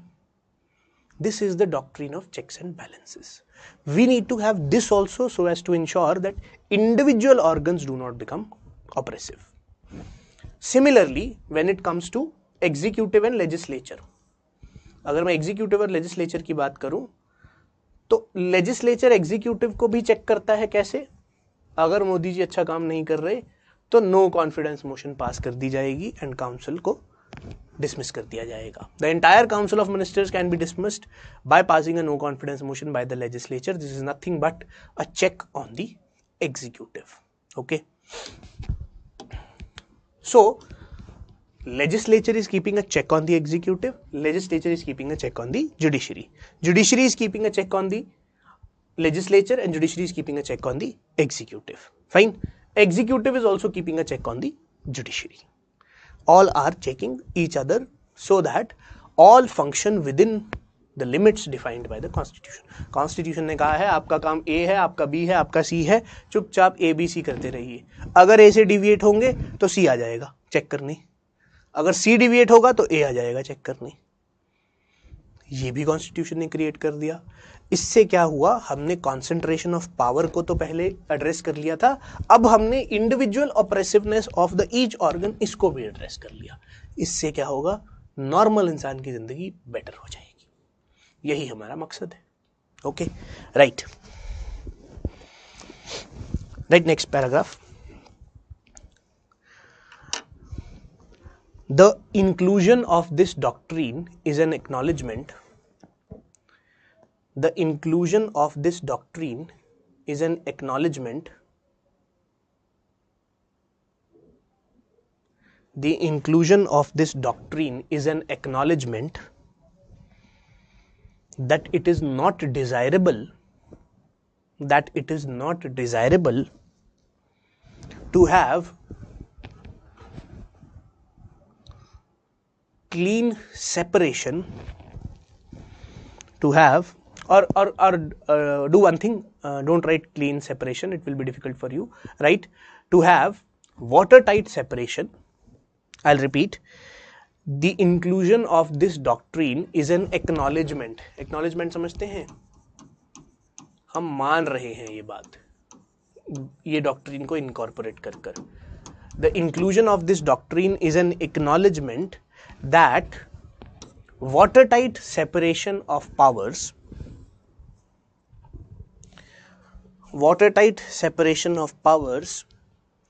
amongst the three organs of the state,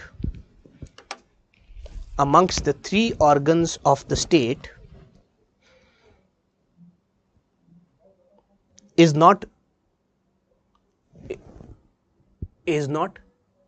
needed,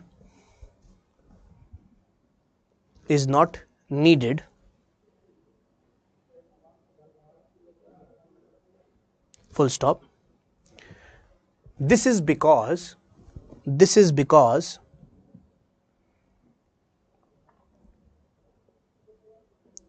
if one organ of the state is left to itself completely,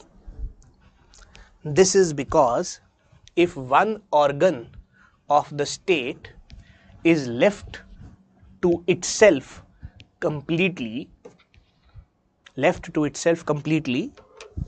without any control,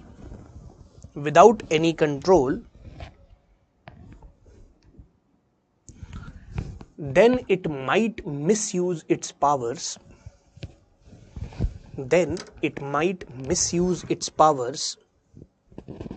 and become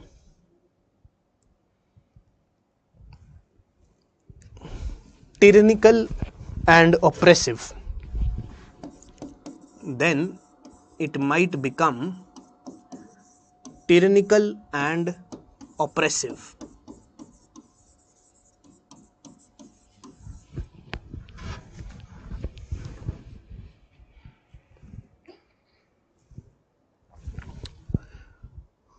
Please make a small correction. It is not 2R, it is 2N.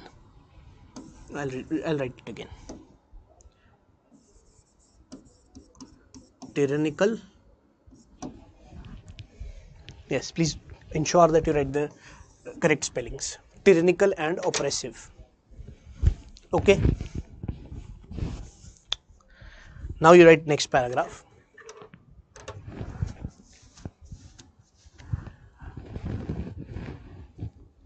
The judiciary has been given the power of judicial review.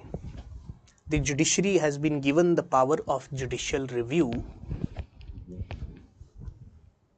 The judiciary has been given the power of judicial review to keep a check on the executive and legislature. To keep a check on the executive and legislature.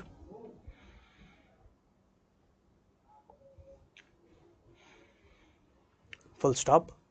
Similarly, the executive and legislature keeps a check on the judiciary. Similarly, the executive and legislature keeps a check on the judiciary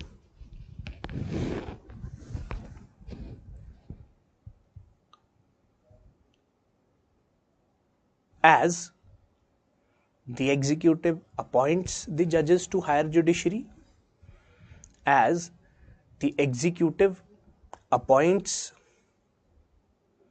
the judges to higher judiciary, and legislature enjoys the power to remove and legislature enjoys the power to remove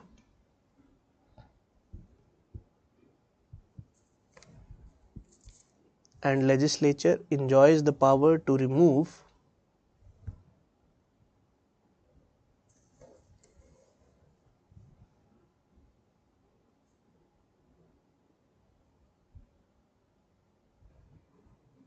and legislature enjoys the power to remove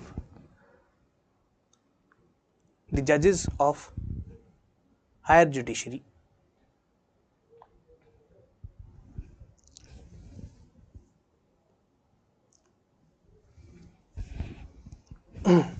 okay.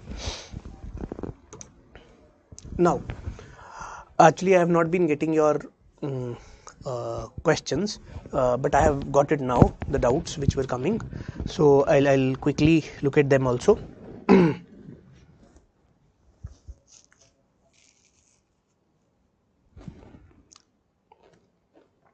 First question is, in ideal conditions, executive, legislative and judiciary has their area of particular function like implementation in case of executive, but in reality there is a mismatch in our democracy. Sir, my question is there a provision of supersede each other's power? Then who is the most powerful? Okay. So there is a question by a student who is asking that in reality we actually see a lot of transgression by one organ into the other organ. So if this transgression happens, then who will be the final authority at the end of the day? Now, if transgression happens, first of all, then it is the judiciary which has been given the power to decide that whether the transgression is allowed or not, and to what extent the transgression can be done or not. And in all practical circumstances, it is the judiciary which has the final say. Okay, and this is why, because the judiciary is the interpreter of the constitution as well as the laws. So the final say actually exists with the Supreme Court of India, which makes the Supreme Court of India one of the strongest courts of the world, that there is no other authority available outside or after Supreme Court to which you can go, except the mercy petition which can be taken to the president. No, you cannot take many matters outside of the Supreme Court. Appellate authority ends at Supreme Court. Supreme Court itself can review its decisions, but there is no other authority. And Supreme Court is the final interpreter of the constitutional provisions and of different laws. So in case of any of the issues arising out of transgression of one organ into the other, it is the Supreme Court's say which is going to be the final say, which makes the Supreme Court of India, in our case, one of the most powerful courts. Okay. Then there is a question, how to check legislature by executive. Now, how to check legislature by executive? Do you want to check legislature by executive? Legislature is either will be checked by the judiciary, or legislature will be checked by the people of India by not voting them in power after every 5 years. Legislative actions per se can be checked by the judiciary. Executive has no authority over the legislature per se. No. What at max the executive can do is, it can suggest the president to dissolve the legislature. Lok Sabha can be dissolved. कब dissolve हो सकती है लोक सभा? President जब करता है. President कब करता है? President can dissolve the Lok Sabha before its completion if the Council of Ministers advises, or if the Prime Minister in office dies, or if the Council of Ministers resign. इन तीनों situations में President के पास power होती है, discretionary power होती है. Last 2 cases में, first case में नहीं है। फर्स्ट केस है जिसमें काउंसिल ऑफ मिनिस्टर्स ने एडवाइस किया प्रेसिडेंट को कि लेजिस्लेचर को डिसॉल्व कर दीजिए। इस केस में to a certain extent executive checks the legislature, but ideally executive should not check the legislature, because legislature से चुनकर ही तो एग्जीक्यूटिव आ रहा है। तो मुझे चेक रखना है उस एंटिटी पर जिस एंटिटी से ये बन रहा है। लेजिस्लेचर एक बहुत इंपॉर्टेंट एंटिटी है मेरे लिए, यहां से ही चुनकर एग्जीक्यूटिव आया, तो ये जो लोग हैं सब चेक रखेंगे इन पर जो देश चला रहे हैं, क्योंकि ये लोगों के रिप्रेजेंटेटिव्स हैं यहां पर बैठे, ये इन पर चेक रख रहे हैं। ये अगर कुछ गलत करेंगे तो ये नहीं चेक करेंगे, तीसरा ऑर्गन आएगा जुडिशरी चेक करने के लिए, या पीपल ऑफ इंडिया चेक कर लेते हैं। ओके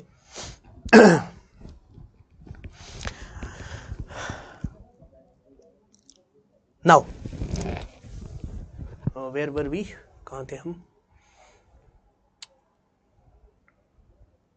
भूल गए कहां थे, चलो यहां भी थे। There is no doubt Dr. S. Jaishankar became minister before he became the MP. Sir, how it happens? Someone becomes the MP from the minister. See, you have to be a MP first and then you become a minister. This is how it happens in parliamentary democracy, except there is one small exception in the constitution where it says, even if you are not an MP and you are outside an MP, that means you are a normal person, you can become a minister, but you can stay as a minister for 6 months and within 6 months you get elected to become the MP.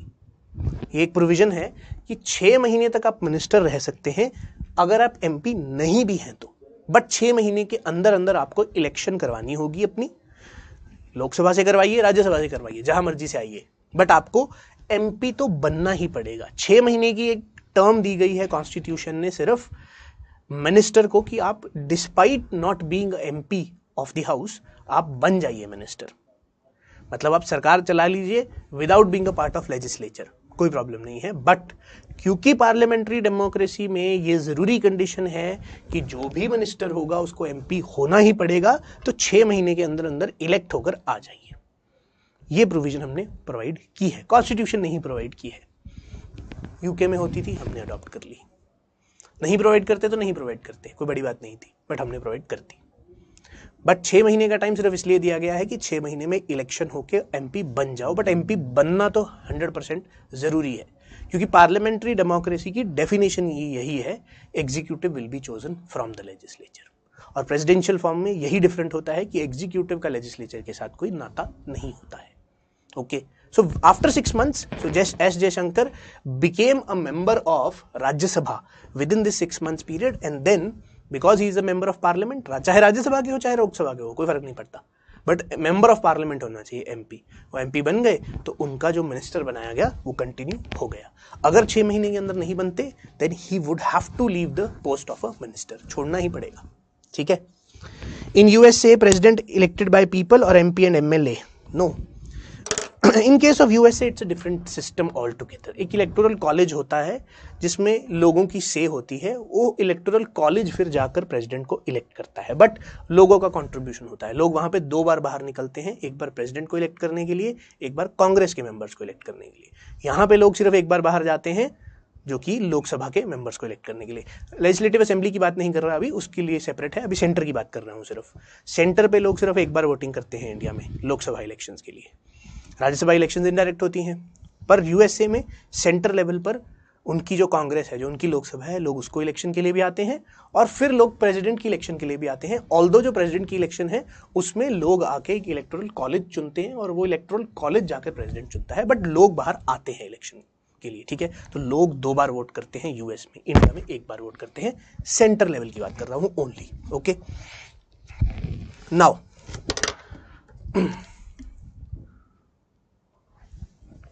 let's take the discussion forward.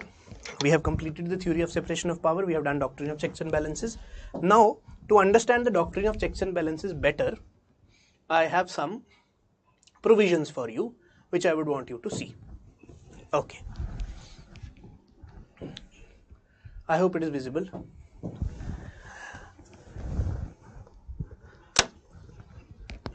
Now what we said, okay, rest of the doubts at a little later stage, let's study for some time. So हम ऐसे चलते रहेंगे, पढ़ाई करेंगे, doubts लेंगे, पढ़ाई करेंगे, doubts लेंगे थोड़ी देर, half an hour, and then we'll have doubts. Now listen to me. We have said that there is a theory of separation of power and there is a doctrine of checks and balances, and both are actually incorporated in Indian Constitution. But when it actually comes to practical functioning, we see there are so many areas whereby there is somehow one organ entering into the other organ. Meaning executive sometimes going into the domain of legislature and making laws, judiciary sometimes going into the domain of legislature making laws, or judiciary going into the domain of executive and doing the functions of implementation of laws. These kind of relationships, which are, the kind of idea which we have studied as a part of theory of separation of power, that each powers have to be separate, and in the words of Montesquieu, watertight also, this is not achievable final day. Final day we realize that in practice there has to be some checks and balances also, so there will be some kind of a relationship between the organs. Fine, that exists, there is no problem. Doctrine of checks and balances is logical to understand that you cannot leave it one organ entirely outside the outside of the second organ, because then one may become tyrannical or oppressive. So you create for something of a check and balance. But in practice, in Constitution itself, we have seen that there are numerous instances whereby this theory of separation of power, though being incorporated in the Indian Constitution, gets violated also.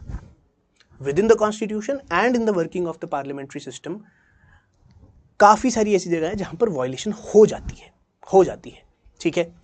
वो कौन से instances हैं, हमें वो भी जानने की ज़रूरत है जहाँ पे हो जाती है. इसका मतलब ये नहीं है कि theory of separation of power important नहीं है, बट एक्सेप्शनल सर्कमस्टांसेस या छोटे छोटे सर्कमस्टांसेस हैं जहां पर ऐसी एक्सेप्शनल सिचुएशंस हो जाती हैं, dilution of the theory of separation of power हो जाता है, या फिर कहें तो violation of the separation of power हो जाता है. वो इंस्टांसेस समझ लेते हैं कौन सी है. नाउ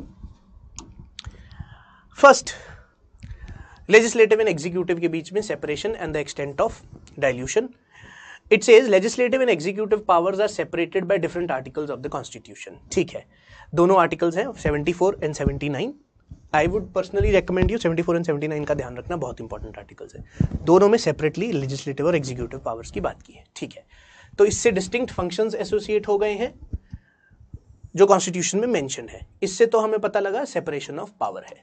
बट ये separation of power water tight नहीं है. क्यों नहीं है? क्योंकि कुछ इंस्टांसेस हैं जहां पे मिक्सिंग है. कैसा इंस्टांस? फर्स्ट है, every minister has to be a member of parliament. हर मिनिस्टर को एमपी होना ही होना है. तो यहां पे कहीं ना कहीं एग्जीक्यूटिव और लेजिस्लेचर दोनों के बीच का रिलेशन बढ़ गया. जब रिलेशनशिप आ गया तो कहीं ना कहीं सेपरेशन ऑफ पावर वायलेट हो गई, क्योंकि सेपरेशन ऑफ पावर में तो दोनों अलग अलग होने चाहिए. वाटर टाइट सेपरेशन वो नहीं हुई. And I told you earlier also, parliamentary form में हो भी नहीं सकती है, कभी भी नहीं हो सकती है. तो पार्लियामेंट्री फॉर्म में कभी भी सेपरेशन ऑफ पावर वर्ड्स हम यूज नहीं करते हैं. एक्चुअली हम एक और वर्ड यूज करते हैं जिसको बोलते हैं फ्यूजन ऑफ पावर्स. ये बेटर वर्ड है for a parliamentary form of government, because when it comes to executive and legislature there is fusion of power, not separation of power. ठीक है, but at times you might have seen that वो ऐसा लिखा जाएगा कि separation of power का dilution है या सेपरेशन ऑफ पावर का वायलेशन है ये aspect, every minister being a member of parliament. तो that is also correct. Some places you will find it written like that. President has a dual role, legislative as well as executive. Now, who is president? President is the head of the executive. When president is the head of the executive, and we have very clearly said executive, legislature, judiciary, president is the head of executive, then what is president doing in legislature? Without his assent, no bill can become an act. So he is an integral part of legislature also.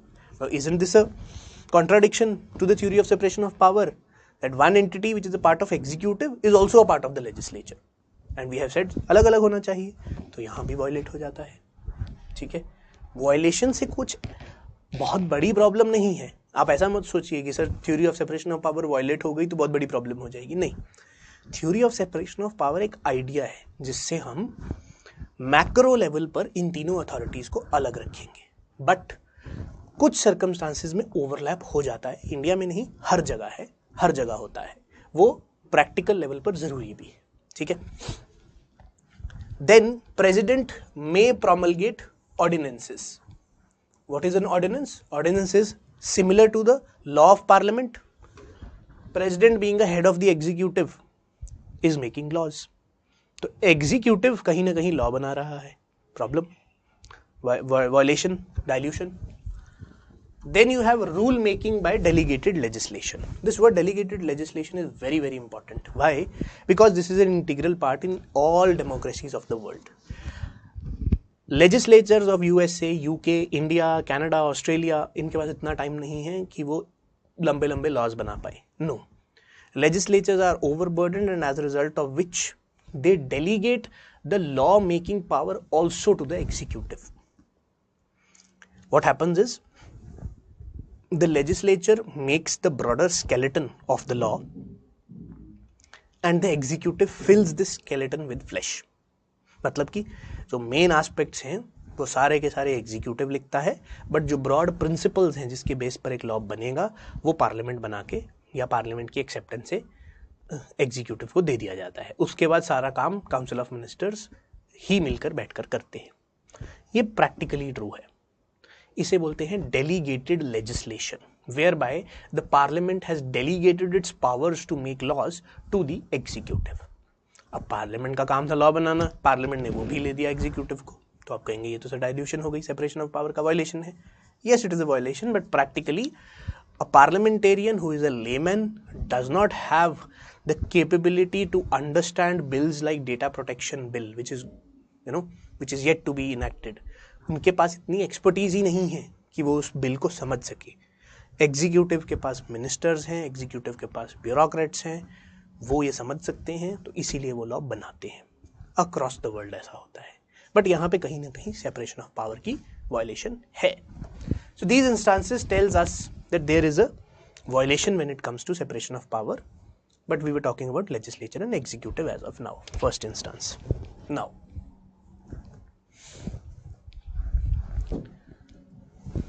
second is with respect to judiciary and executive. Now, we have written that as a part of Article 50, Article 50 is a part of DPSP, the state shall endeavor to separate the executive from the judicial functions. There was a time of Cornwallis, Lord Cornwallis, and he was the one who separated the functions of the district magistrate. आपको पता है आज से पहले district magistrate के पास executive functions तो थे, आज भी हैं executive functions, but judicial functions भी थे, जहाँ पे orders भी पास करते थे district magistrates. वो सारे functions उनसे ले लिए गए, ठीक है. आज की डेट में बहुत छोटे से मैटर्स हैं, अभी भी हैं कुछ मैटर्स, रेवेन्यू के मैटर्स होते हैं जिसमें जो डिस्ट्रिक्ट मजिस्ट्रेट है वो जुडिशियल फंक्शंस करता है, जो कि सेपरेशन ऑफ पावर के अगेंस्ट है. बट ये सबसे पहले ब्रिटिशर्स ने किया इंडिया में, जब उन्होंने सेपरेट कर दिया जुडिशियल फंक्शंस को एग्जीक्यूटिव से. हमने कॉन्स्टिट्यूशन में लिखा और उसके बाद हमने भी किया, बट ब्रिटिशर्स ने स्टार्ट किया था सबसे पहले. लॉर्ड कॉर्नवालिस कोड 1793, जब आप हिस्ट्री पढ़ेंगे तब आपको पता लगेगा, बहुत इंपॉर्टेंट था कि जुडिशियल फंक्शन जुडिशरी का इंसान करेगा, एग्जीक्यूटिव फंक्शन एग्जीक्यूटिव का इंसान करेगा. आज की डेट पे judicial officers are different, executive officers are different. District magistrate और डीसी और DM is a executive magistrate. वो डिस्ट्रिक्ट मजिस्ट्रेट लिख देते हैं, वो उसमें जुडिशियल फंक्शन नहीं होते हैं, पहले जुडिशियल भी होते थे, अब हटा दिए गए. ओके.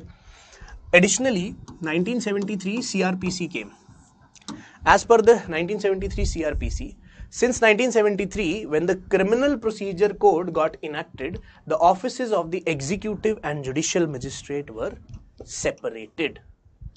अब देखिए, दो मजिस्ट्रेट की बात कर दी हमने यहाँ पर, एक है एग्जीक्यूटिव मजिस्ट्रेट और एक है judicial magistrate. Judicial magistrate is the one जो वारंट देंगे किसी के पकड़े जाने के लिए, वो जुडिशियल मजिस्ट्रेट होते हैं. Judicial magistrate is a judicial officer. Executive magistrate is an executive officer. So, the fundamental difference is judicial magistrate is a part of judiciary, executive magistrate is a part of executive. Okay? And you, when you will enter into civil services, you will be an executive magistrate, not a judicial magistrate.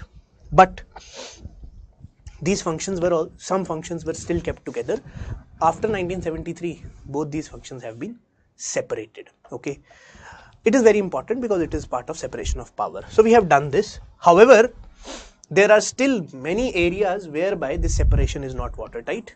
What are those areas? Let's quickly understand those areas.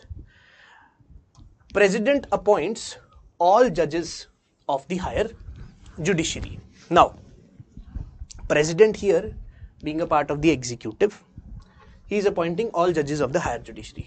Wait a minute, ये तो statement in general statement है, ये कुछ violation नहीं है, यहाँ पे गलत लिख दिया स्टेटमेंट, ये तो चेक्स एंड बैलेंस का पार्ट है, इसमें कुछ गलत थोड़ा है. Checks and balance, this is no violation, this is a part of checks and balance. One another thing before we move forward, do not think of checks and balance as a part of violation of separation. No, checks and balance violation नहीं है. क्यों? क्योंकि checks and balance का मतलब है एक organ के powers को इस तरीके से बनाना कि वो ऑटोमेटिकली दूसरे को चेक कर ले. यहां पर आइडिया ये नहीं है कि कहीं ना कहीं वायलेशन हो जाए. जैसे यहां पर अगर हम देखें, प्रेसिडेंट के पास प्रोमलगेशन ऑर्डिनेंस की है पावर, तो यहां पर कहीं ना कहीं violation of separation of power इस तरीके से है कि एक एग्जीक्यूटिव अथॉरिटी लॉ क्यों बना रही है, तो वायलेशन है उसकी. अब प्रेसिडेंट अगर जुडिशरी के जजेस को अपॉइंट कर रहा है, वो चेक एंड बैलेंस का पार्ट है, वो वायलेशन नहीं है सेपरेशन ऑफ पावर की. दो चीजें अलग हैं, इनको अलग ही लेकर चलेंगे हमेशा. ठीक है, तो ये तो चेक्स एंड बैलेंस का पार्ट है. I think ideally this should not B written here. It's a wrong thing. I'll remove it from the PPT. Now, this second point is relevant for us. President has the power to grant mercy to a convict in a criminal case. Now, this is ideally the power of judiciary. Why is President exercising this power? While giving this power to the President, you are not checking judiciary in any way per se. All you are doing is you are giving another recourse to the criminal convict. But ठीक है, constitution ने envisaged किया, हमने दे दिया, but कहीं ना कहीं this is a violation. Then this is very very important, tribunals. You must be aware about tribunals. Tribunals are headed by administrative officers, not by judicial officers. Tribunals are quasi-judicial bodies. They are doing judicial functions. They are passing judgments, they are passing orders. Judgments, orders have to be passed by judicial officers, not by administrative officers. But tribunals have been constituted whereby tribunals are headed by administrative officers. If you see tribunals like Central Administrative Tribunal, CAT, or state administrative tribunals, they are not headed per se always by a judicial officer. Many a times executive officers are chosen to be the adjudicating authority, and this is where it is a big violation of the separation of power. It's a idea that executive function अलग है, judicial अलग function है, सब उनको दोनों को इकट्ठा क्यों करना, but हम कर देते हैं. Now, the district magistrate while acting as a returning officer कौन होता है? The one who gets the nomination papers of the people who want to contest elections. If you tomorrow want to contest election, you'll have to file a nomination papers with the returning officer. Usually it is a district magistrate. District magistrate, while he functions as a returning officer, he can reject your nomination paper, and when he can reject your nomination paper, that function is a judicial function of rejecting someone's nomination paper by checking all the facts and figures. But एक executive officer एक judicial function करता है during a elections while he acts as a returning officer. This is also an element whereby the executive and judicial functions are getting intertwined.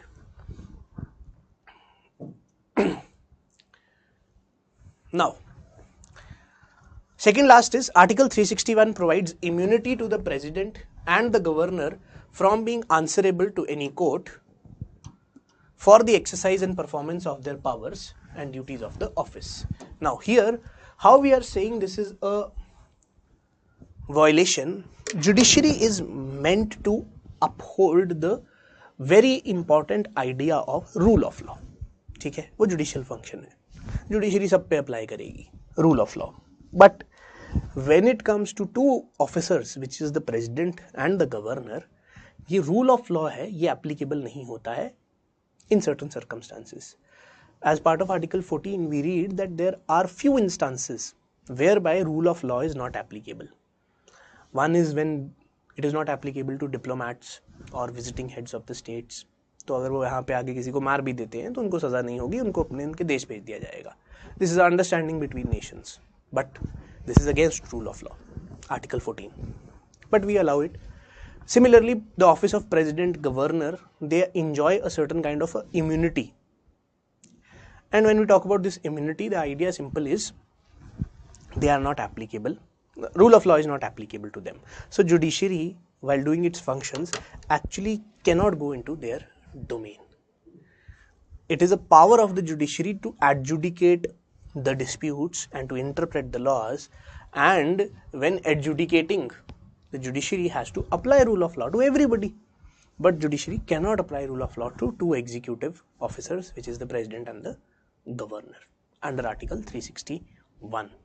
So in a way, judiciary and executive, there comes a very important distinction between them when it comes to this part, Article 361. That is why it has been incorporated here. Last is Article 74 and 163 restrict the courts from inquiring into the advice tendered by the Council of Ministers to the President and the Governor. So, as per the Constitution, whatever advice the Council of Ministers gives to the President and the Governor, they are executive authorities that can never be asked into by the courts. So, here also you have restricted the domain of the courts from going into the executive and checking them in one way or the other. Okay, this is also whereby you see some kind of a uneven relationship which exists. इसमें हो क्या रहा है, judiciary अपने functions नहीं कर पा रही है. सेपरेशन ऑफ पावर में जो फंक्शंस दिए थे वो भी नहीं कर पा रही है judiciary under certain exceptional circumstances, and the relation is with the executive. ठीक है, यहाँ पे पर से when we say violation of separation of power हो रहा है, यहाँ पे in a way restriction of the exercise of the powers of judiciary हो रहा है in the last two instances. You need to just understand this, that what is happening. Okay. Last part is judiciary and legislature. Now, when it comes to judiciary and legislature, the parliament and the state legislatures are restricted under Article 121 and 211 to discuss the conduct of any judge, except when a removal resolution is pending against them. Whatever is happening in the judiciary, the parliament under normal circumstances cannot discuss it, cannot criticize a judge. No, neither the parliament nor the state legislatures. You are prohibiting the executive from doing such action. And similar kind of a provision exists whereby the courts also cannot inquire into the proceedings of the parliament and state legislatures. Article 122 and 212 restrict the courts from questioning the validity of the proceedings in the parliament and the state legislatures. So in a way, you have actually restricted them from going into each other's domain. What this does is, it makes it difficult to do checks and balance. In this context, these two provisions have to be understood. They don't per se violate the separation of power, but they make checks and balance, the application of checks and balances, difficult. I'll give you a very good example for this. The speaker has the sole authority to designate whether a bill is a money bill or not. That proceeding is a part of the parliamentary proceeding. The Supreme Court cannot intervene in that. Why? Article 122 prohibits the courts from questioning the validity of the parliamentary proceedings. Or I'll give you another example. As per the parliamentary privileges mentioned under Article 105, what happens inside the parliament, अब ministers कुछ भी बोल दें parliament के अंदर खड़े, किसी को डिफेम भी कर दे तो भी सुप्रीम कोर्ट कुछ नहीं कर सकता है, तो भी आप उन पे केस नहीं कर सकते हैं. क्यों? वो पार्लियामेंट्री प्रिविलेजेस का पार्ट है. The courts are restricted from questioning the validity of such proceedings which happen in the court, primarily related to parliamentary privileges. Courts कुछ नहीं कर सकते हैं. Some of you might not be aware, but parliamentary privileges एक ऐसा area है, grey area है, जहाँ पर पार्लियामेंटेरियंस मिसयूज करते हैं अपनी प्रिविलेजेस का, and they have actually sentenced people to prison. Journalist को, कुछ जर्नलिस्ट ने पार्लियामेंटेरियंस को क्रिटिसाइज कर दिया था। 2017 में हुआ था, 2003-4 में हिंदू के न्यूज़पेपर में हुआ था। ऐसे केसेस होते रहते हैं। पार्लियामेंटेरियंस के पास पावर है किसी को जेल भेजने की। अब ये भी बहुत बड़ी प्रॉब्लम है, जुडिशरी जेल भेजेगी किसी को, पार्लियामेंट क्यों भेज रही है? पार्लियामेंट भी भेज देती है। किसके under? Article 105 parliamentary privileges. In this domain the parliamentarians, usually it is the speaker, the parliamentarians, they act in a quasi judicial manner, and they can sentence people to even prison. Fine भी लगा सकते हैं, prison भी भेज सकते हैं। Prison भेजा है for the violation of parliamentary privileges. इस केस में भी जो हाउस के अंदर हो रहा है, कोर्ट उसमें आ ही नहीं सकती। तो उससे प्रॉब्लम बस इतनी होती है कि चेक्स एंड बैलेंसेस प्रॉपर नहीं हो पाते, सेपरेशन ऑफ पावर की वायलेशन एज सच नहीं है। Fine. Then this aspect is simply with respect to separation, is with respect to checks and balance. We have discussed this part, that parliament has the power to remove a particular judge of the Supreme Court or High Court. ये जजेस inquiry act है, कुछ साल पहले UPSC ने अपने PT में पूछा था। एक्ट इंपॉर्टेंट है। Fine. Now these 3 slides basically talk about the relationship between legislature and executive, legislature and judiciary and executive, and the associated aspects.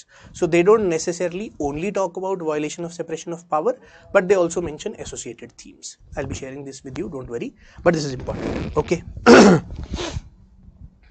Now what you do is, the last dictation which you took was with respect to the doctrine of checks and balances. After that, please write another line. Right? The Supreme Court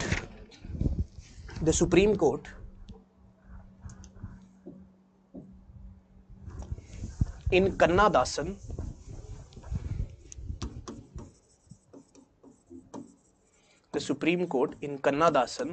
versus the state of Tamil Nadu, 1996. The Supreme Court in Kannadasan versus the state of Tamil Nadu, 1996, held that the Constitution incorporates the doctrine of checks and balances.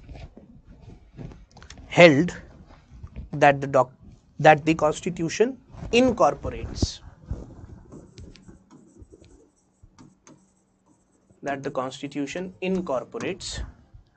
the doctrine of checks and balances.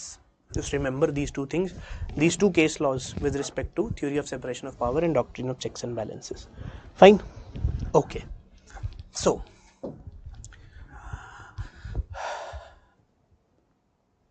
fine. What we are doing is, we are doing this. Okay. We have done this part. We'll do this in detail. These require a little bit more understanding, and I'll tell you a little bit aspect of democracy also, although you must have covered democracy in preamble. We'll do parliamentary, compare it with presidential. These are all salient features of the Constitution. We'll relate, and we'll do things. I'll give you dictation also. I'll not be giving you dictations with respect to this part because you must have done it in detail. We'll understand this also, and we'll have a good idea on this also, although this has nothing to explain, but I'll give you, we have to complete this part, salient features of Indian Constitution, in which I would say this is the most important, this is the most important, this is important, this is important. Okay. Rigid and flexible aspect is also a very important aspect. Then you have single citizenship and secular state, fundamental rights. Okay. Nevertheless, you must have done other parts, so we'll discuss the remaining ones. Fine. Okay. Let's do one thing. Let's have a short break. we'll reconvene at 2 o'clock and we'll continue with this. Okay, thank you everyone. I hope you are able to understand, and we'll take the doubts also at 2 o'clock first. We'll start with the doubts and then we'll move forward with the next topic. We'll start with the parliamentary democracy. Okay, thank you everyone.